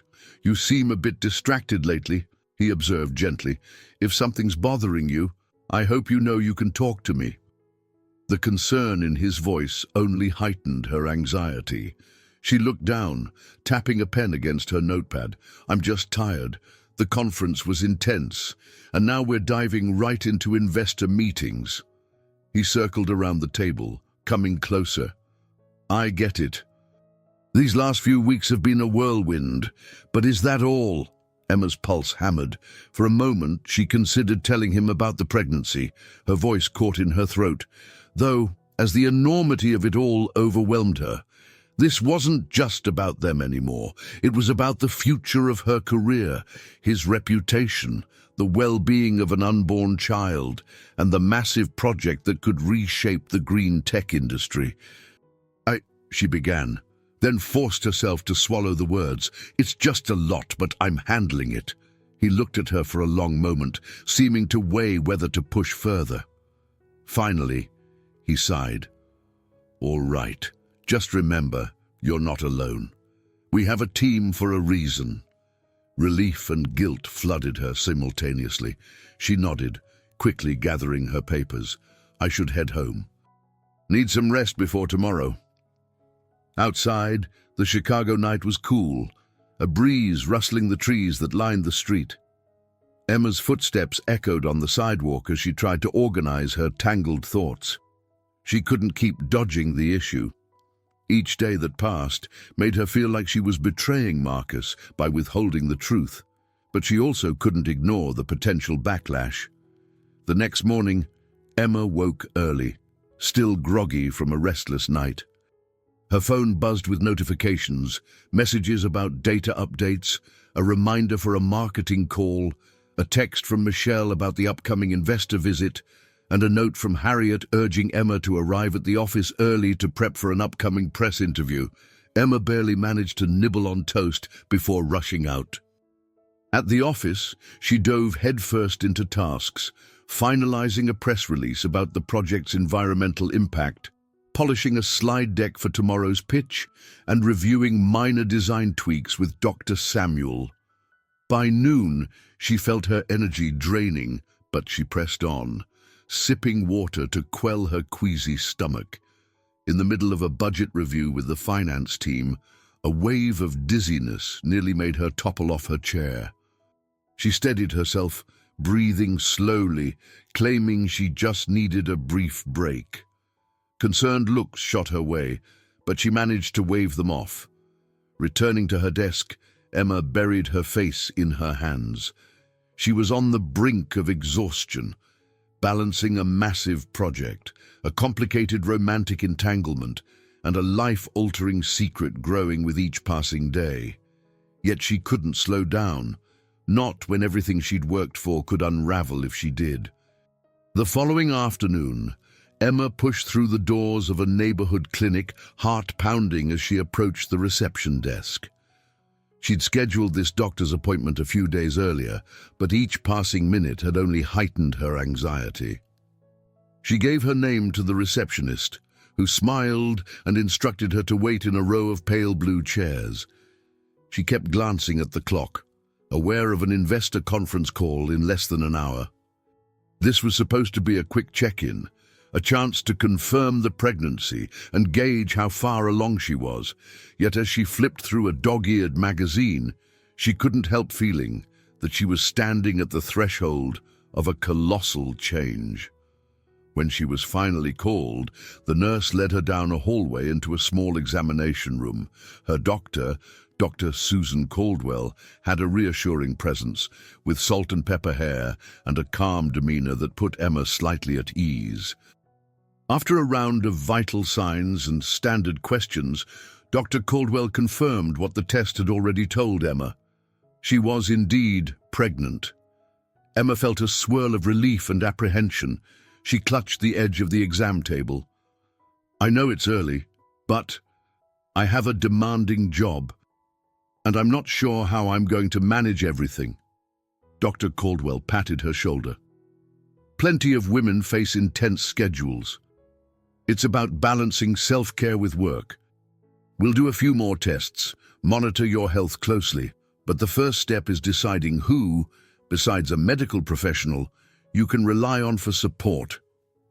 Emma just nodded, her mind flicking to Marcus, Harriet, Michelle, and the complicated dynamic she'd created by keeping quiet. After arranging a follow-up appointment, she stepped outside into the bright afternoon sun. The city noises felt distant as she made her way back to her car. One phone call after another poured in. Harriet checking on a design plan, Michelle confirming the investor call. Emma realized she needed to be on that call in 10 minutes. She ended up dialing in from the driver's seat, leaning her phone against the dashboard. Michelle's voice came through the speaker. "All right, I've got Harriet and Emma on the line. We're waiting for Marcus to join." Seconds later, Marcus's confident tone entered the call. "I'm here. So, shall we begin?" They discussed the project's milestones, timeline adjustments, and the best approach for presenting these updates to the investors. Emma forced herself to concentrate, but her thoughts kept drifting to the news she'd just received. She wondered if Marcus could sense her distraction. Near the end of the call, Harriet asked Emma to run through a final confirmation of the lab inspection schedules. She recited the details by rote, impressed with her ability to function on autopilot. When it was over, she ended the call, sinking back into her seat. Another wave of nausea struck, and she grimaced, closing her eyes. A soft knock on the driver's window startled her. She jumped, then realized Michelle was standing outside. Emma lowered the window. "Michelle, what are you doing here?" Michelle shook her head, worry etched on her features. "I was at a client lunch 2 blocks away. I spotted your car and noticed you looked upset. Figured I'd check in." Emma hesitated, her eyes stinging with unshed tears. She gestured for Michelle to get in. Once her friend was seated, Emma's composure cracked. She admitted the truth in halting words. She was pregnant, and it was Marcus's child. Michelle's face shifted from shock to a quiet empathy. "Oh, Em." She placed a comforting hand on Emma's shoulder. "How long have you known?" "Just a few days, officially," Emma whispered. "It's so overwhelming. The partnership deal, the conservative investors, the media attention. I don't know how to tell Marcus, or if I even should right now." Michelle nodded, absorbing the confession. "The timing is definitely complicated, but you can't hide this forever. Marcus deserves to know." Emma slumped forward, resting her forehead on the steering wheel. "I'm terrified. What if it ruins everything? What if the investors see this as a liability, or if Marcus thinks I've been dishonest?" "Those are valid fears," Michelle said gently, "but bottling it up will only make it worse. If there's trust between you two, it can handle this truth. If not, well, it's better to find that out sooner." Emma sniffed, lifting her head. "I know you're right. I'm not ready for the fallout. But I can't keep lying to everyone. You don't have to face this alone," Michelle said softly. "Let me help in any way I can. So will Harriet, I'm sure. And you might be surprised at Marcus's reaction. He seems genuinely invested in you as a person, not just as a partner in this tech project." Emma managed a shaky smile, grateful for the unexpected lifeline Michelle offered. Even though her anxiety still churned, she felt a small spark of courage lighting within her. She would need that spark to face the days ahead. Over the next week, Emma threw herself into work with a level of focus that bordered on obsession. Every morning, she arrived at Greengrowth before sunrise, reviewing prototypes and verifying updated data with Dr. Samuel. By midday, she was hopping between strategy meetings and phone calls with Carter Tech's board. In the evenings, she stayed late, refining presentations and quietly slipping out when only a few night shift techs remained.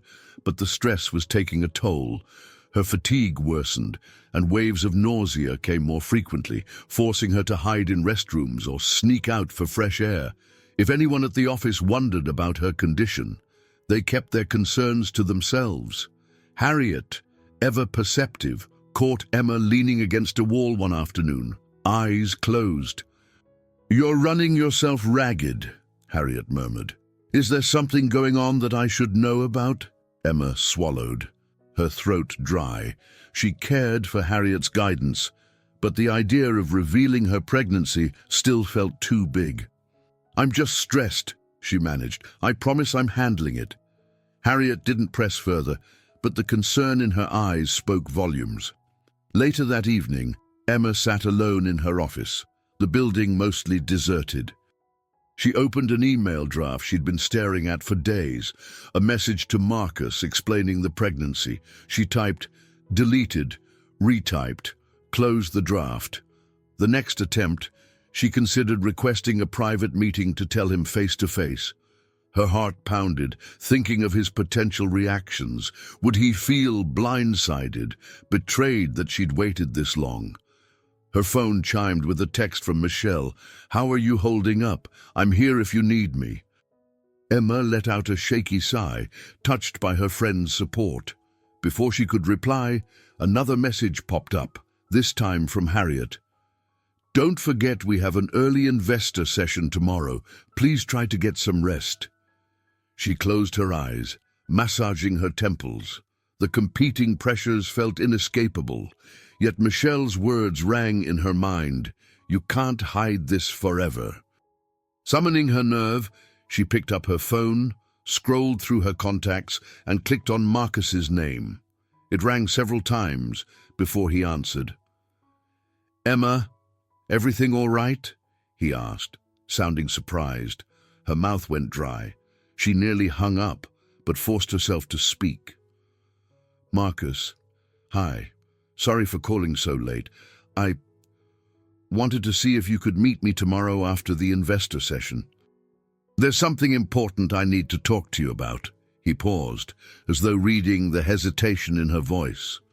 "Of course. Is this about the project, or it's personal?" she said softly, her pulse hammering. "Understood. Let's meet in my office at Carter Tech around 5. I'll clear my schedule." She thanked him, ending the call before her courage faltered.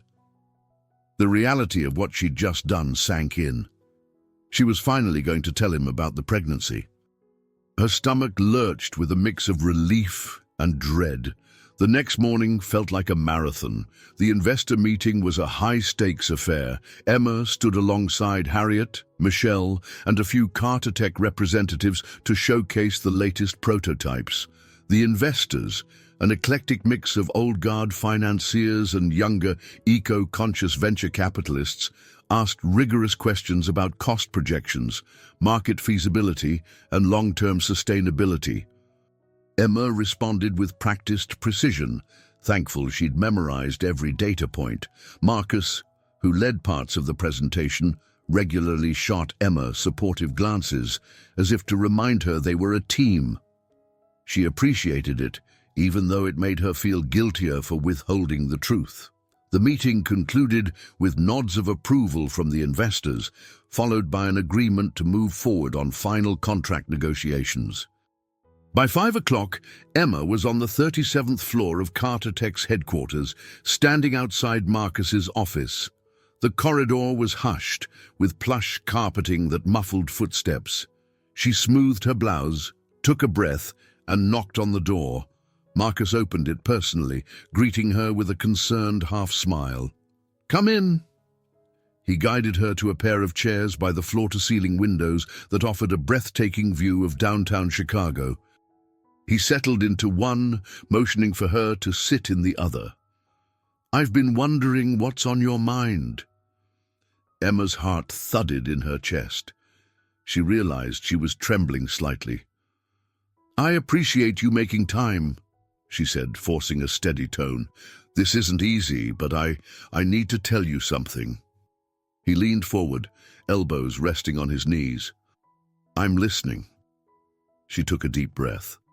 "Remember that night we spent together after I presented the prototype to your board? It was wonderful, but something happened that neither of us expected." Her throat felt tight, but she pushed on. "Marcus, I'm pregnant. I found out recently, and I wasn't sure how to tell you or if the timing would sabotage everything we've built so far. I'm sorry for not saying it sooner. She broke off, tears pricking at the corners of her eyes.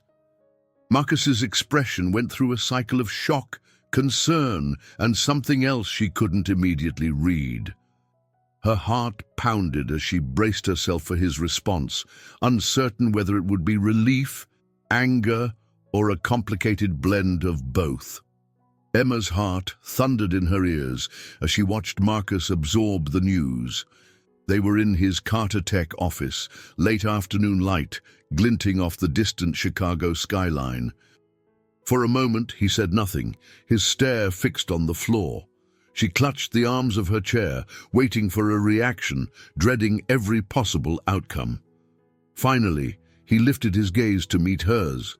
There was shock. Yes, but also a softness in his eyes she hadn't anticipated. "Pregnant," he repeated quietly. He pressed his lips together, trying to steady his breathing. God, Emma, I had no idea." Emma let out a trembling sigh of relief, although her nerves still buzzed. "I found out after we came back from Boston. I wanted to tell you right away, but—" She swallowed hard. So much was happening with the investors, and I got scared. It's not just about us, it's everything. Our companies, the public image, the project. I didn't want to sabotage your reputation or mine. Marcus sank into the chair across from her, hands clasped. "I understand the fear, but you shouldn't have carried that alone."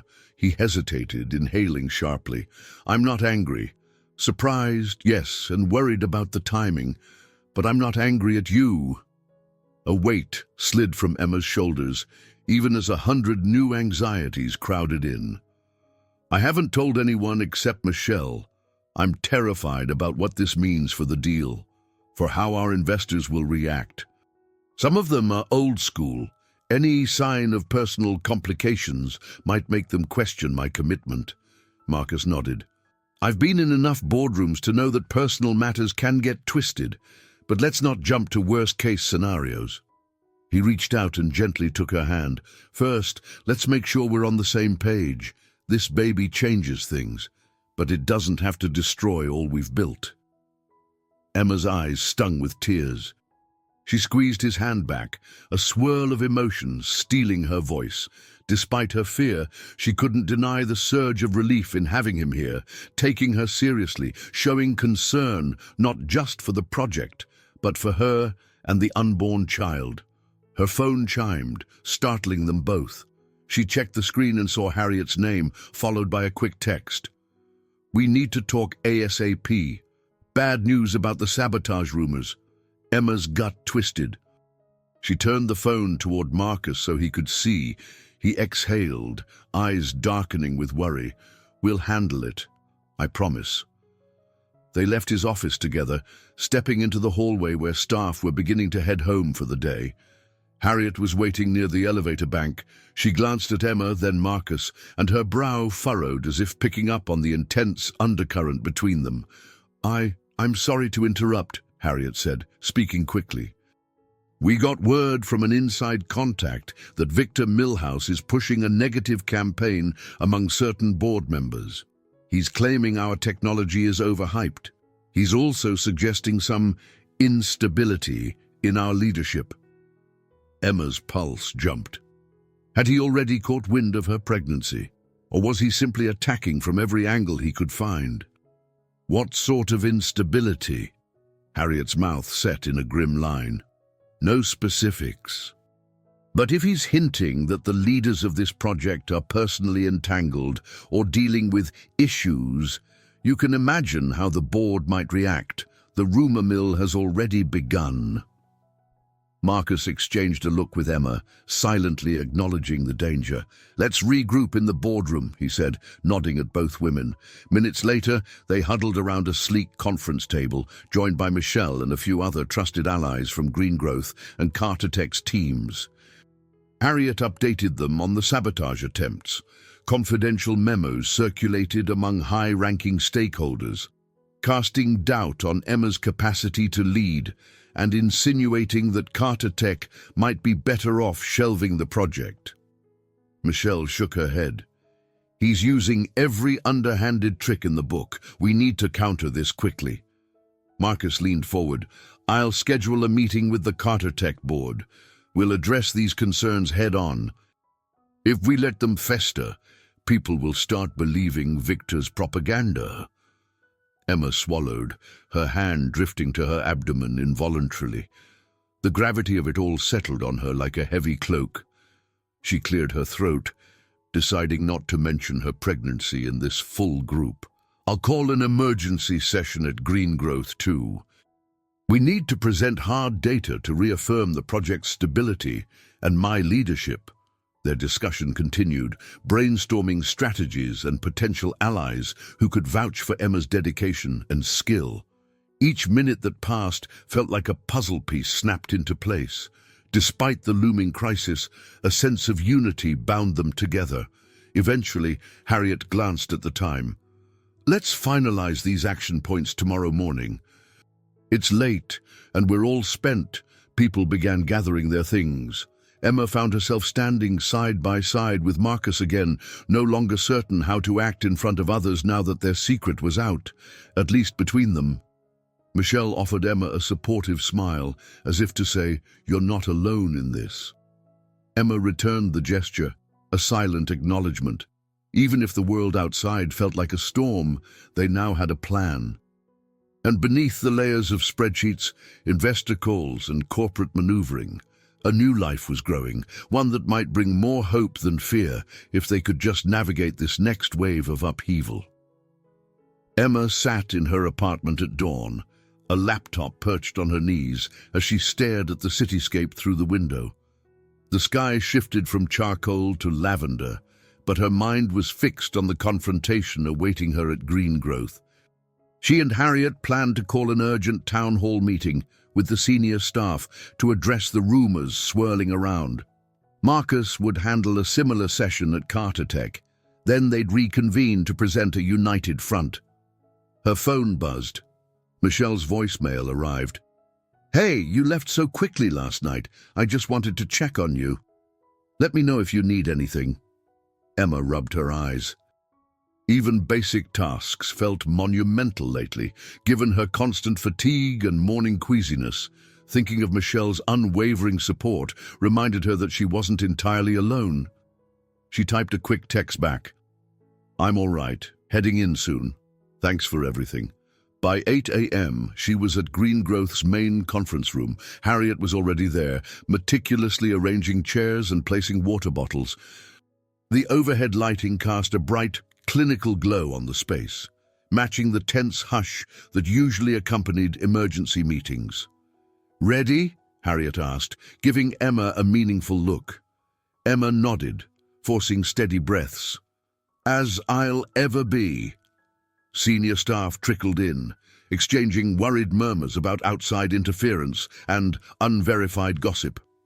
Emma took a seat at the head of the table, Harriet to her right, Michelle to her left. Once everyone settled, Emma cleared her throat, projecting a confidence she didn't fully feel. "Thank you all for coming on short notice. As you've likely heard, there have been rumors questioning Green Growth's ability to see our filtration project through. We want to set the record straight." She launched into a succinct overview, reiterating that the technology's fundamentals were sound, investor interest remained high, and the company was more united than ever. Harriet chimed in, referencing the thorough tests they'd conducted and the positive feedback from government agencies. At the end, Emma steeled herself. "Look, if you hear these rumors, address them immediately. Challenge them with facts. Transparency is our strength. Let's not let one competitor's scare tactics define our future." A ripple of applause, albeit subdued, spread around the room. Some department heads asked pointed questions. Did they suspect who was behind the sabotage? Were there any steps to protect intellectual property further? Emma answered as best she could, without openly naming Victor. Officially, they had no proof he was the mastermind, only a pattern of suspicious behavior. By the time the meeting ended, a sense of cautious optimism seemed to settle. People dispersed to their workstations, shoulders a bit less tense. Emma remained behind with Harriet and Michelle, slumping into a chair once the door closed. "I think that went well," Harriet said, massaging her temple. Michelle nodded. At least no one appeared panicked. But we all know how corporate environments can be. One whiff of doubt can grow into a wildfire if we're not careful. Emma exhaled slowly. Marcus is doing the same thing at Carter Tech. After that, we're going to reconvene. With luck, we can coordinate a solid statement to the press if this escalates." Harriet and Michelle exchanged a quick glance. Then Harriet said gently, "Emma, you've been working non-stop. Don't forget to take care of yourself." The urge to share her pregnancy with Harriet was strong, but Emma still hesitated, not wanting to complicate the morning's delicate balance. "I'll be fine," she said, standing. "I'll check in with you both in a couple hours." She made her way to her office. Sitting at her desk, she noticed a faint tremor in her hands. It could have been nerves, or the toll of early pregnancy, or a mixture of both. She rubbed at her eyes, thinking of how much simpler life had seemed just a few months ago. Yet, amid the chaos, she couldn't deny that part of her felt newly alive, aware of life's fragility and potential. She remembered Dr. Caldwell's advice: build a support system. So far, she only had Michelle and Marcus. Harriet might become part of that circle if Emma let her. Her father could be too. He'd always wanted grandchildren, though he might worry about the timing. For a brief moment, Emma wondered if she was keeping secrets for the sake of her career, or simply out of fear of judgment. The ping of a new email redirected her focus. It was a calendar invite from Marcus. Meeting at 2 p.m. to finalize press release statements. She accepted the request, heart pounding anew. She'd see him in just a few hours, time enough to gather her wits before stepping back into the swirling crossfire of corporate politics. As she stared at her computer screen, she allowed herself a single thought of quiet determination. She would face each challenge, one by one, until the storm abated. In that determination, she found a slender thread of hope, enough to keep her moving forward despite the mounting pressures inside and out. By mid-afternoon, Emma found herself standing in a sunny corner office at Carter Tech. Marcus had called for a smaller, private meeting, just him, Emma, Harriet, representing Green Growth, and Jamal from the Carter Tech R&D team. The plan was to finalize a press statement that would highlight their unwavering commitment to the project, thereby countering any doubts sown by Victor Milhouse. While they waited for Harriet to arrive, Emma stole a glance at Marcus. His expression was focused, scanning through a draft press release on his phone. She couldn't help but recall the quiet intensity of their conversation when she revealed her pregnancy. Despite the tension swirling around them, he hadn't retreated or treated her any differently since that moment. If anything, he seemed more protective, meeting her gaze during team discussions with an almost imperceptible nod of reassurance. Jamal cleared his throat, drawing Emma's attention. "We have everything locked down on the R&D side," he said. "Linda's double-checking manufacturing specs. Our only real problem is the rumor that we can't scale up fast enough. If the public or the board believes that, it'll undermine investor confidence." Marcus turned to Emma. "Which is why we need your voice in this statement. You're the project's creator. People trust your expertise. If you communicate the viability, it'll help quiet the noise." Emma bit her lip, the weight of responsibility pressing on her. "I'll do it," she said softly, "but I want to emphasize more than just data. I want to mention the ethical and environmental stakes, why this project matters beyond quarterly returns." Marcus gave her a small, approving smile. "Exactly." Just then, Harriet entered. "Sorry I'm late," she murmured, shutting the door. "I had to handle a quick call from an investor who heard more whispers about leadership instability." Emma's stomach tightened at the phrase. She exchanged a look with Marcus, who gave her a solemn nod. Harriet sank into a chair, scanning the draft statement. "We need to be bulletproof. Let's include the timelines, mention the successful trial in Boston, and highlight the recent support from that federal agency." We'll also underscore the synergy between green growth and Carter Tech, how we're working seamlessly together. After half an hour of revising wording, Harriet and Jamal left to relay the final draft to the communications team. Alone, Emma and Marcus tidied the scattered notes on the desk. Marcus broke the silence first. "We should talk about us." Emma exhaled, hugging a stack of folders close to her chest. "I know, and I'm sorry it's been so hectic." He moved closer, lowering his voice. "I'm not pressuring you. I just want to know where we stand." He paused, gently touching her arm. "Maybe once we've handled this fiasco, we can find a quieter moment and figure out our next steps." "I want to support you, Emma. That includes the baby." She felt emotion welling up. The corporate persona she usually wore began to crack, replaced by the vulnerable truth of their situation. "I appreciate that more than I can say. It's all new territory for me. I've never even pictured myself as a mother, at least not like this." His eyes flickered with empathy. "I haven't exactly pictured myself as a father either, but I'm not running away. We'll navigate it, one day at a time." Their shared look held for a moment, an unspoken agreement to move forward as partners in more than just business. Emma felt a spark of reassurance. No matter how complicated the circumstances, she wasn't alone. Stepping out of the office, they found Harriet in the hallway. She raised an eyebrow, as if curious about the shift in their expressions. Before Harriet could ask, Marcus pointed to the nearest conference room. "Shall we finalize the distribution of the press statement?" They spent another hour coordinating with the communications teams, ensuring every line of the statement was both accurate and compelling. Once done, Harriet handed Emma a printed copy. "All right, this goes out first thing tomorrow. We'll keep an eye on media responses and investor reactions." Emma slipped the document into her folder. "Thank you, Harriet. We can't let these rumors overshadow our actual progress." Harriet gave her a thoughtful look. "I've seen a lot of corporate battles, Emma, but this one feels especially personal.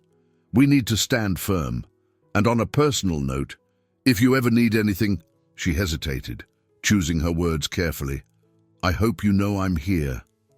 Something in Harriet's tone told Emma she might suspect more than she let on. Emma offered a small, grateful smile. "I do know." "Thank you." Later, Emma rode the elevator down with Marcus, each immersed in their own thoughts. She exited on the ground floor, turning back for a moment. Marcus gave her a faint, encouraging nod, just as the elevator doors closed. Despite the swirling crises, Emma felt a strange sense of hopefulness. She might not be the same person she was even a month ago, but maybe that was exactly what she needed. She was stepping into a new identity, a leader, an innovator, and soon to be a mother. In that realization, she found a quiet strength that she hoped would be enough to carry her through the trials ahead. Emma's phone vibrated constantly over the next few days, filled with calls and messages from reporters, investors, and colleagues wanting reassurance that the project was still on track. The press statement had gone public, sparking a new wave of interest and speculation. Most of it was positive, praising Emma's dedication to environmental stewardship. However, a shadow of doubt remained, fueled by rumors of sabotage and unverified internal conflicts. She found a sense of calm in her lab, examining prototypes one last time with Dr. Samuel. The gentle hum of machinery and the faint odor of chemicals felt oddly comforting, reminding her of why she'd committed her life to this cause in the first place. "You've done remarkable work, Doctor," Samuel said, patting the top of a sleek metal filtration unit. "The design is more stable than any competing model I've seen. Don't let anyone tell you otherwise." Emma managed a genuine smile. "Thank you. Hearing that from you means a lot, especially right now." Exiting the lab, she nearly bumped into Harriet, who handed her a folder brimming with documents. "We have a final negotiating session with the Green Growth Board at noon. They want your personal assurance that you're ready to move into mass production." Emma nodded, scanning the top page. "I'll be there. Thanks for handling the setup." As Harriet walked off, Michelle approached, giving Emma a discreet thumbs up. "Just had a positive call with a major tech investor. They're impressed by your press statement and want to see if we'll consider going international sooner than planned." Emma's brows rose. "That's ambitious. Let's not overpromise. We need to solidify our domestic rollout first." Michelle grinned. "Caution is good, but their interest is real. I'll gather details and run them by you and Harriet." Emma's schedule was booked solid until the midday board meeting. She worked through each call and email systematically, ignoring the persistent fatigue tugging at her. When noon arrived, she steeled herself for the presentation. 2 hours of intense discussions with the Green Growth Board ensued. They asked detailed questions about timelines, risk assessments, and whether this entire endeavor could be jeopardized by competitor sabotage. Emma answered calmly, delivering both data and a heartfelt explanation of her vision. By the time she finished, some tension in the room seemed to ease. A board member with silver hair and a stern expression finally spoke. "We believe in this project, Ms. Harris. Your leadership has been commendable, but we can't ignore the fact there's talk about personal instability. We need to ensure that won't interfere with our business goals." Emma swallowed, her mind flashing to her pregnancy. "I understand. I give you my word. I'm fully committed to ensuring the project's success, no matter what challenges arise." The board member nodded, and a slight wave of relief washed over Emma. The official close of the meeting resulted in a thumbs up to continue forward, though the promise felt laced with caution. She stepped out of the boardroom, only to be greeted by Marcus waiting in the corridor. "I thought I'd show some moral support," he said quietly. She gave him a grateful look. "Thanks. The board is in agreement to push forward. They're just worried about any personal fallout." Marcus's jaw tightened. "It's a balancing act, isn't it?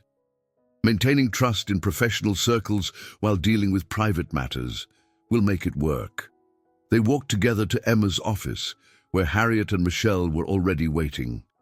"We just got confirmation," Harriet said, waving her phone. "The Carter Tech Board is scheduling a final vote on the expanded production plan for next week. We all need to be present. This is it, the final step before rollout." Marcus nodded. "Once that vote passes, we can greenlight the manufacturing plants, but it's also the point where any last-minute sabotage could do real damage." Michelle tapped her watch. "On that note, I just got an email from Linda. She found an anomaly in our shared data repository. It's not the same kind of deletion we saw before, but something suspicious. She's not certain, but it looks like someone might be altering the testing logs." Emma felt her chest tighten. "We need to lock everything down. No more open access directories. Let's secure all sensitive data behind multiple encryptions, and only a small circle of us get the keys. Harriet, Marcus, me, and maybe Jamal or Dr. Samuel. That's it." Harriet gave a brisk nod. "Agreed. Let's implement it by day's end." As they broke off to handle their tasks, Marcus gently touched Emma's arm. "Be careful," he said, voice low. "Whoever's behind this won't stop until they've crippled our credibility." Emma exhaled, her gaze steady. "So we won't give them the chance." She spent the next several hours collaborating with IT specialists to bolster security measures. Harriet and Michelle double-checked every data file for signs of tampering, while Marcus coordinated with Carter Tech's legal team. The day blurred into evening, and Emma noticed only when her stomach growled that she'd missed dinner entirely. She felt another wave of dizziness creep over her, forcing her to sit down and sip water. In the hush of her office, She paused to reflect. Each step they took, from press releases to lockdown data, pushed them closer to the official launch. Yet each move also seemed to invite fresh attacks. Emma wondered how much longer she could keep pace, especially as her body signaled its own growing needs. Still, her resolve remained unbroken. They were poised on the brink of a final confrontation with their rivals, and with the internal challenges that threatened to unravel everything. The Carter-Tech board gathered in a towering glass-walled meeting room on the 45th floor of the company's headquarters. From this height, the city appeared miniature, streets, cars, and people all dwarfed by the corporate skyline. Emma stood at one end of a long, polished table, her reflection merging with the city lights in the floor-to-ceiling windows. Marcus stood beside her, with Harriet, Michelle, and several Carter-Tech board members seated nearby. They were there to cast the final vote on whether to proceed with full-scale production of Emma's filtration system. This was the moment everything had led up to. Years of research, months of negotiations, countless hurdles, yet the tension in the air was palpable, thick enough to rattle even the most seasoned executives. Victor Millhouse had somehow been granted observer status at this meeting, courtesy of a minority shareholder who'd invited him in as a consultant. Emma bristled when she saw him enter, a smug tilt to his chin.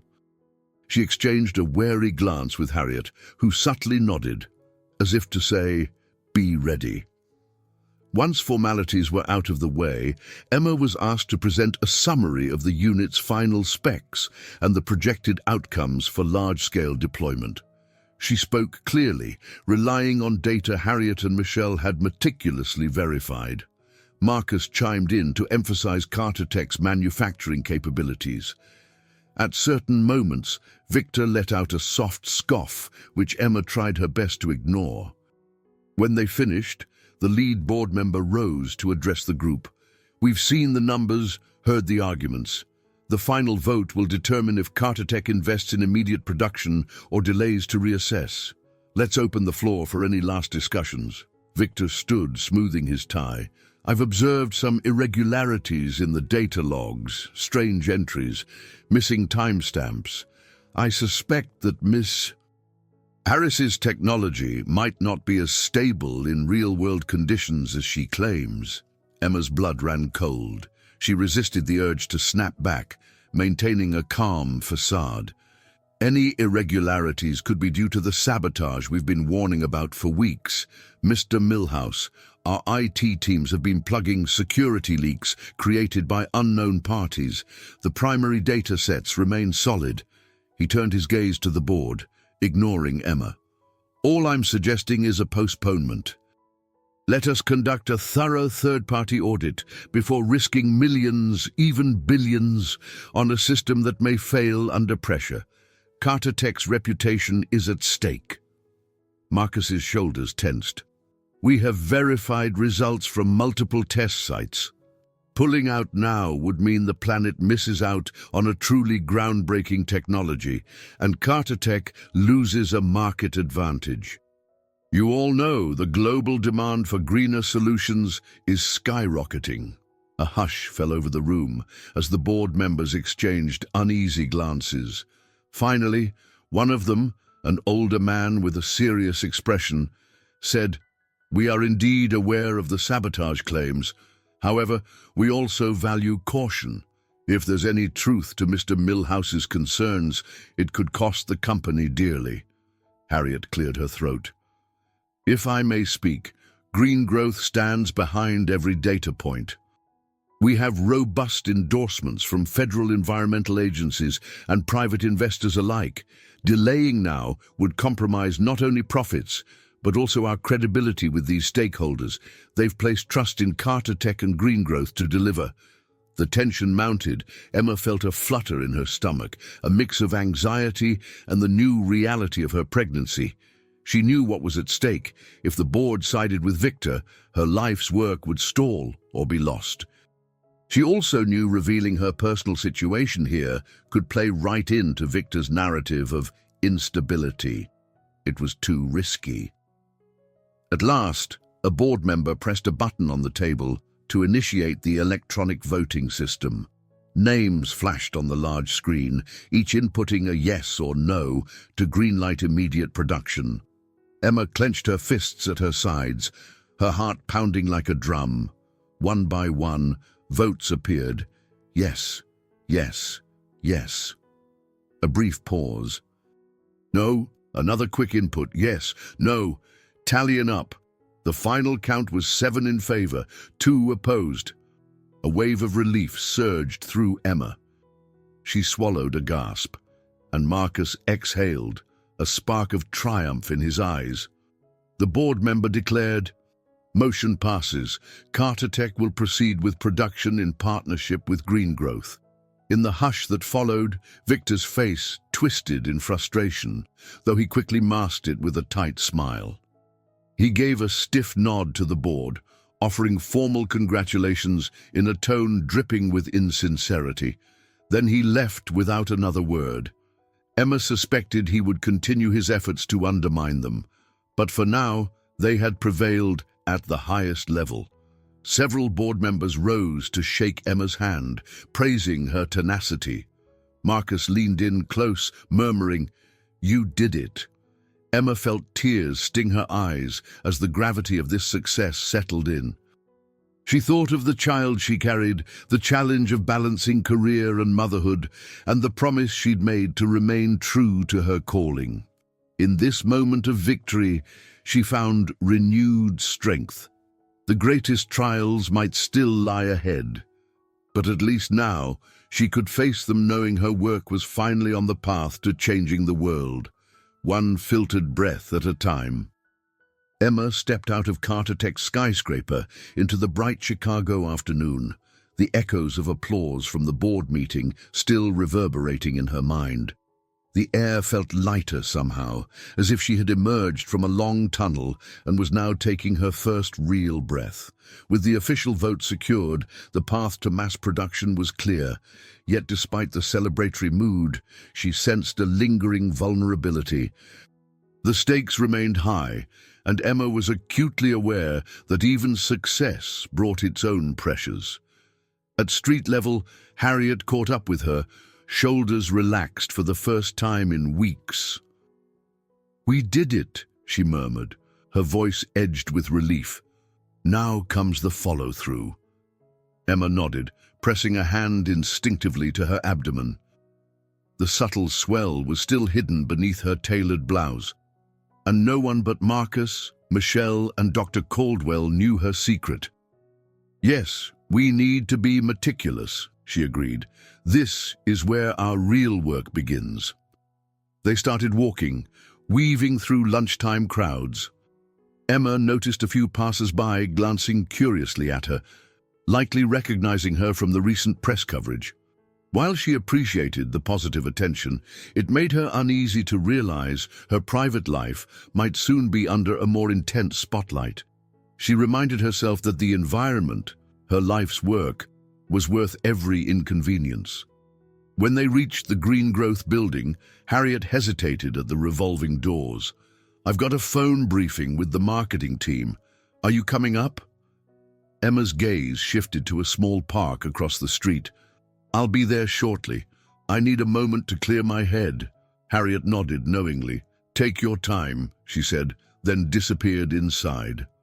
Left alone, Emma made her way to the park, finding an empty bench under a blooming magnolia tree. Soft petals blanketed the grass, and the sound of traffic melted into the background. She sank onto the seat, letting the calm wash over her. It struck her how different the world felt now, that her invention was on the brink of widespread implementation. Just months ago, her dream had been confined to labs and conference rooms. Now entire cities might soon benefit from cleaner air. She pulled out her phone, seeing a text from Michelle. "Any celebratory lunches planned?" "I'm free if you want to slip away later," Emma smiled, touched by her friend's unwavering support. She typed back a quick reply, "Maybe tomorrow. Need a breather today," then set the phone aside. Her mind wandered to her father, imagining how he might react once he learned about the pregnancy. They'd had a tense relationship at times, his old-fashioned outlook clashing with Emma's relentless career focus. Still, he'd always been proud of her achievements. She suspected he'd want to be part of this new chapter in her life, though she dreaded the inevitable lecture on the importance of settling down. A soft voice startled her. "Miss Harris." Emma looked up to see a woman in her 40s wearing a business casual outfit and an earnest expression. "Yes," Emma responded, standing out of politeness. "I just wanted to say congratulations on your latest success," the woman said, fiddling with the strap of her bag. "I've been following the news about the filtration technology. My brother has asthma, and the idea that our city might finally see real improvements in air quality, it means a lot." Emma felt a surge of warmth, a reminder of why she fought so hard. "Thank you," she replied quietly. "I hope we can make a genuine difference." The woman smiled, nodding before heading off. Emma sat back down, letting the moment of gratitude settle. These personal encounters made every late-night work session, every anxious heartbeat worthwhile. As she rose to return to her office, she noticed Marcus across the street, stepping out of a car. Their eyes met, and he offered a small wave, crossing over to join her. The midday sun reflected off his neatly pressed suit, and Emma felt her stomach flutter at the sight of him. No longer just a partner in business, but in something far deeper. "I was looking for you," he said softly when he reached her, keeping a respectful distance in case they were observed. "I saw Harriet, and she said you needed some air." She nodded. "I was just taking in the fact that everything's changed." Marcus scanned her face. "Are you all right?" Emma hesitated, then allowed herself a small, genuine smile.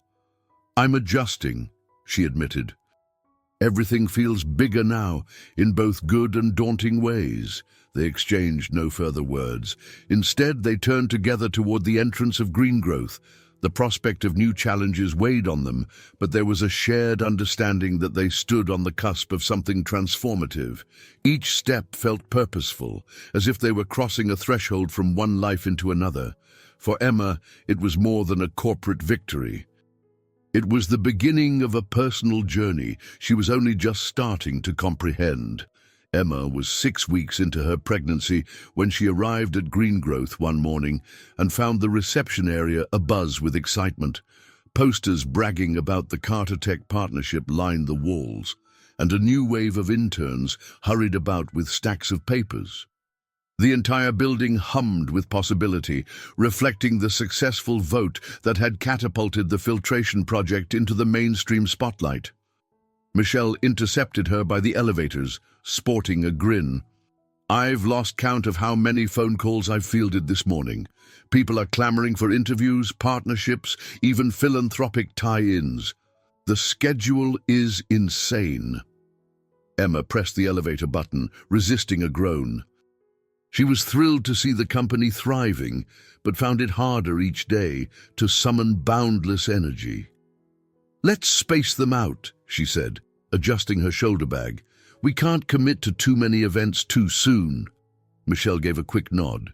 "By the way, Harriet wants you in the conference room at 10. The mayor's office wants to discuss a potential pilot program in some of the city's most polluted neighborhoods." They stepped into the elevator with a small group of employees, each of whom greeted Emma with respectful smiles. She responded in kind, hiding her surprise at how quickly she'd become a figurehead. The elevator ride was brief, but she felt the weight of eyes on her, the subtle awareness that her every move now carried more significance. When the doors slid open, Emma made her way to her office. Before she could even set down her coffee, an incoming call lit up her phone screen. Her father. She hesitated, heart pounding, then answered. "Hey, Dad." She could practically hear his proud grin through the phone. "Emma, sweetie, I saw you on the news last night," he said. "All this talk about your invention. It's remarkable. Are you holding up all right?" She leaned back in her chair. It's been a whirlwind, Dad. We're just trying to make sure the rollout goes smoothly. He hesitated. I know you're busy, but maybe we could talk in person soon. We could grab dinner or something. I'd like to hear more about it, about everything going on with you. Emma felt a surge of guilt. She'd been meaning to schedule a visit, especially with her pregnancy news weighing on her. But she couldn't quite bring herself to tackle that conversation yet. I'd love that, she managed, picking a date in her mind. How about next week? Things might be calmer by then. They set a tentative plan before hanging up. She exhaled, pressing a hand to her abdomen once more. Over the past few days, nausea had given way to a subtle awareness of the new life forming inside her. She often caught herself daydreaming about the future, yet the professional demands never let up long enough for reflection. At 10 sharp, she marched into the conference room. Harriet and a representative from the mayor's office were already seated, reviewing documents. Within minutes, Emma was laying out a proposal for installing the first batch of filtration units in designated neighborhoods. The conversation flowed with excitement, but also caution. Funding sources needed to be confirmed, and local politicians would demand evidence of tangible community benefits. The meeting stretched on for nearly 2 hours, but the potential for an official city pilot program left Emma feeling energized. As soon as she left the room, Michelle cornered her in the hallway, brandishing a folder. We have another meeting with the Philanthropic Foundation at noon. They might be interested in subsidizing units for low-income areas.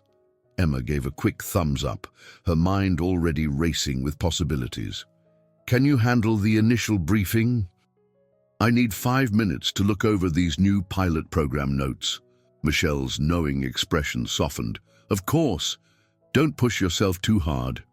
Grateful, Emma ducked into her office and closed the door, relishing a moment of silence. She glanced at her watch. 15 minutes until the next wave of discussions. Her pulse felt rapid, and a light sheen of sweat covered her forehead. Rummaging through her desk drawer, she found a package of crackers that had become her secret weapon against sudden bouts of queasiness. She sank into her chair, munching slowly as she scanned through policy documents. The once familiar corporate jargon now held a personal significance. Her inventions were no longer mere technical feats, they were potential life changers for entire communities. In quieter moments, she marveled that she was also growing a child, forging an intimate future that had never factored into her old 5-year plans. A knock at the door startled her. Harriet stepped in, offering a faint smile. I just spoke to the mayor's rep. They're already drafting a memorandum of understanding for the pilot program. You'll likely be asked to speak at a public announcement soon. Emma swallowed her cracker, nodding. All right, I'll be ready. Harriet's gaze lingered on her face. You're taking on a lot. Don't forget to pace yourself. And if you ever need to talk, I'm here. Emma managed a small, appreciative smile. I know. Thank you. As Harriet left, Emma stood, preparing to head to the next meeting. She recognized she was stepping back into her world with a new perspective, one that blended corporate ambition, ethical responsibility, and deeply personal transformation. Although the pace was grueling, she felt a steady resolve that reminded her she was, for better or worse, exactly where she was meant to be. A crisp autumn wind swept across the outdoor courtyard where Emma was scheduled to give a short speech about the pilot program. Set against a backdrop of newly installed filtration units, local officials and community members gathered to hear how this technology might improve daily life in their neighborhood. A podium stood front and center, flanked by banners displaying both Greengrowth's and Cartertech's logos. Emma stood near the stage, bundling her jacket tighter against the chill. She noticed Harriet calmly chatting with a city council member, and Michelle coordinating final details with a volunteer crew. Marcus was also in attendance, although he kept a low profile, content to let Emma take the spotlight. A woman from the mayor's office introduced Emma, praising her innovation and tenacity. As Emma approached the microphone, she inhaled deeply, hoping her voice wouldn't betray the nerves swirling in her stomach. She began with a heartfelt acknowledgement of the community's concerns about air quality, then explained how the filtration units worked in simple, direct language. She highlighted the potential for tangible health benefits, mindful not to overpromise. Applause punctuated her conclusion, and Emma felt a surge of pride tinged with humility. Stepping away from the podium, she shook hands with local residents who approached, some sharing stories of loved ones suffering from asthma or other respiratory conditions. Each anecdote hammered home the reality of what her invention could accomplish, far beyond the walls of any laboratory. When the event concluded, Harriet guided Emma to a small refreshment table. "You did wonderfully," Harriet said, warmth in her voice. "A year ago, you were presenting to corporate boards, and now you're reaching out to actual families who'll benefit from your work." Emma nodded, eyes drifting across the courtyard. "I suppose I've learned the value of connecting with the real-world impact, not just chasing data points. Thank you for pushing me to get here." She paused, hesitant but grateful for Harriet's presence. "You've been more than a director, you know. You've been a mentor." Harriet simply squeezed Emma's hand in response, her eyes glimmering with pride. The moment felt symbolic. They'd reached a milestone, bridging the gap between high-level innovation and everyday practicality. Marcus approached, a half-smile curving his lips. "Impressive speech," he said quietly. "No jargon, just clear passion. That's how we'll win over the skeptics."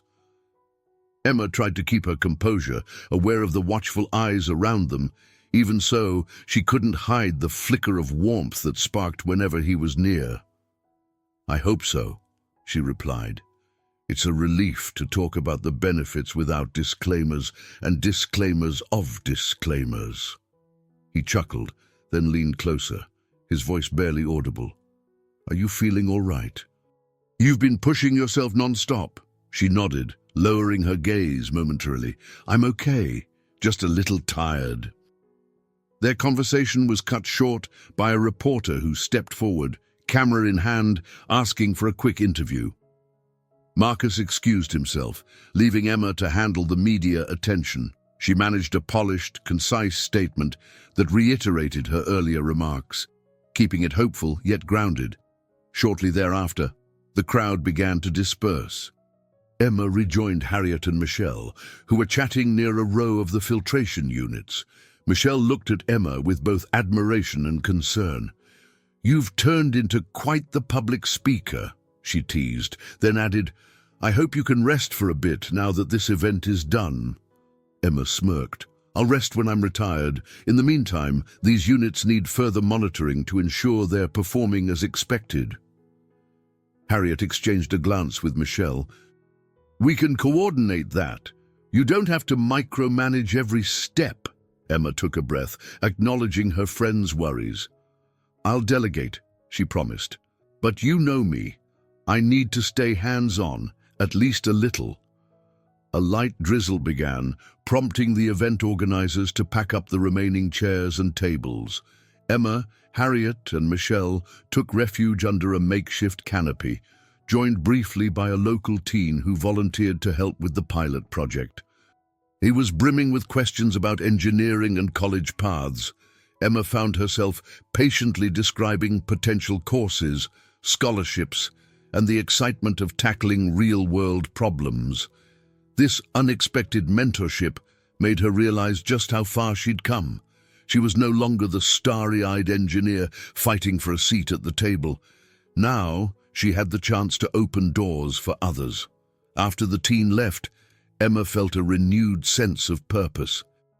She glanced at Harriet, silently thanking her for the countless pep talks, and then at Michelle, recalling all the times she'd been the voice of reason.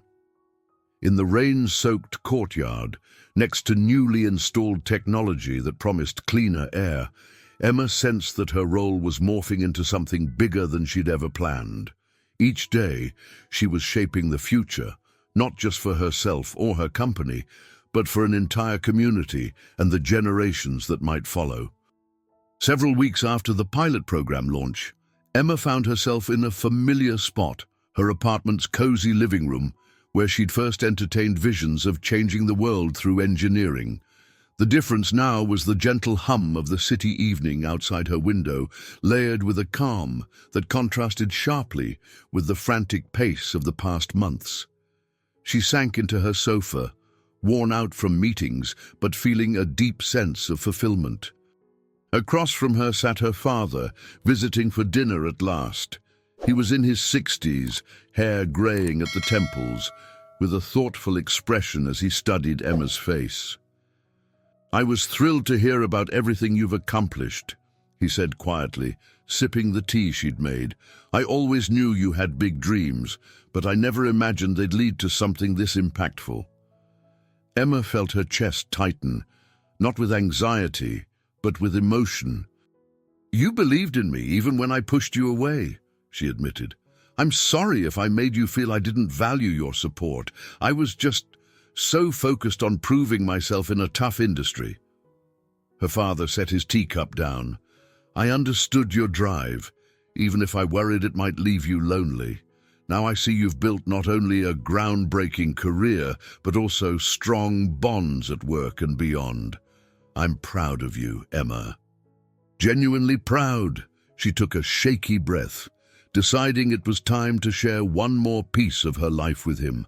Her hand drifted to her slightly more pronounced belly. "Dad, there's something else. I'm pregnant." A flurry of emotions crossed his features. Shock, a flicker of concern, then an unmistakable glimmer of happiness. Why didn't you?" he stammered, then paused. "I understand. Your schedule's been insane." Emma leaned forward, speaking in a measured tone. "It happened unexpectedly, and I wasn't sure how to handle it at first. The father is someone I trust and care about deeply, but we're still navigating the public image side of things. I didn't want to overshadow the project or cause a stir among the investors." Her father reached across the coffee table, taking her hand. "Emma, you've always known your own mind. I'm sure you'll figure out the right balance. This child, it's a gift, no matter how it arrived." Tears pricked at Emma's eyes, but she blinked them away, nodding gratefully. The warmth in her father's voice eased a tension she hadn't fully acknowledged before. She rose, crossing the room to fetch a family photo album. They spent the next hour flipping through pictures, from Emma's childhood science fair projects to her early college days. Each photo told a story of determination and growth.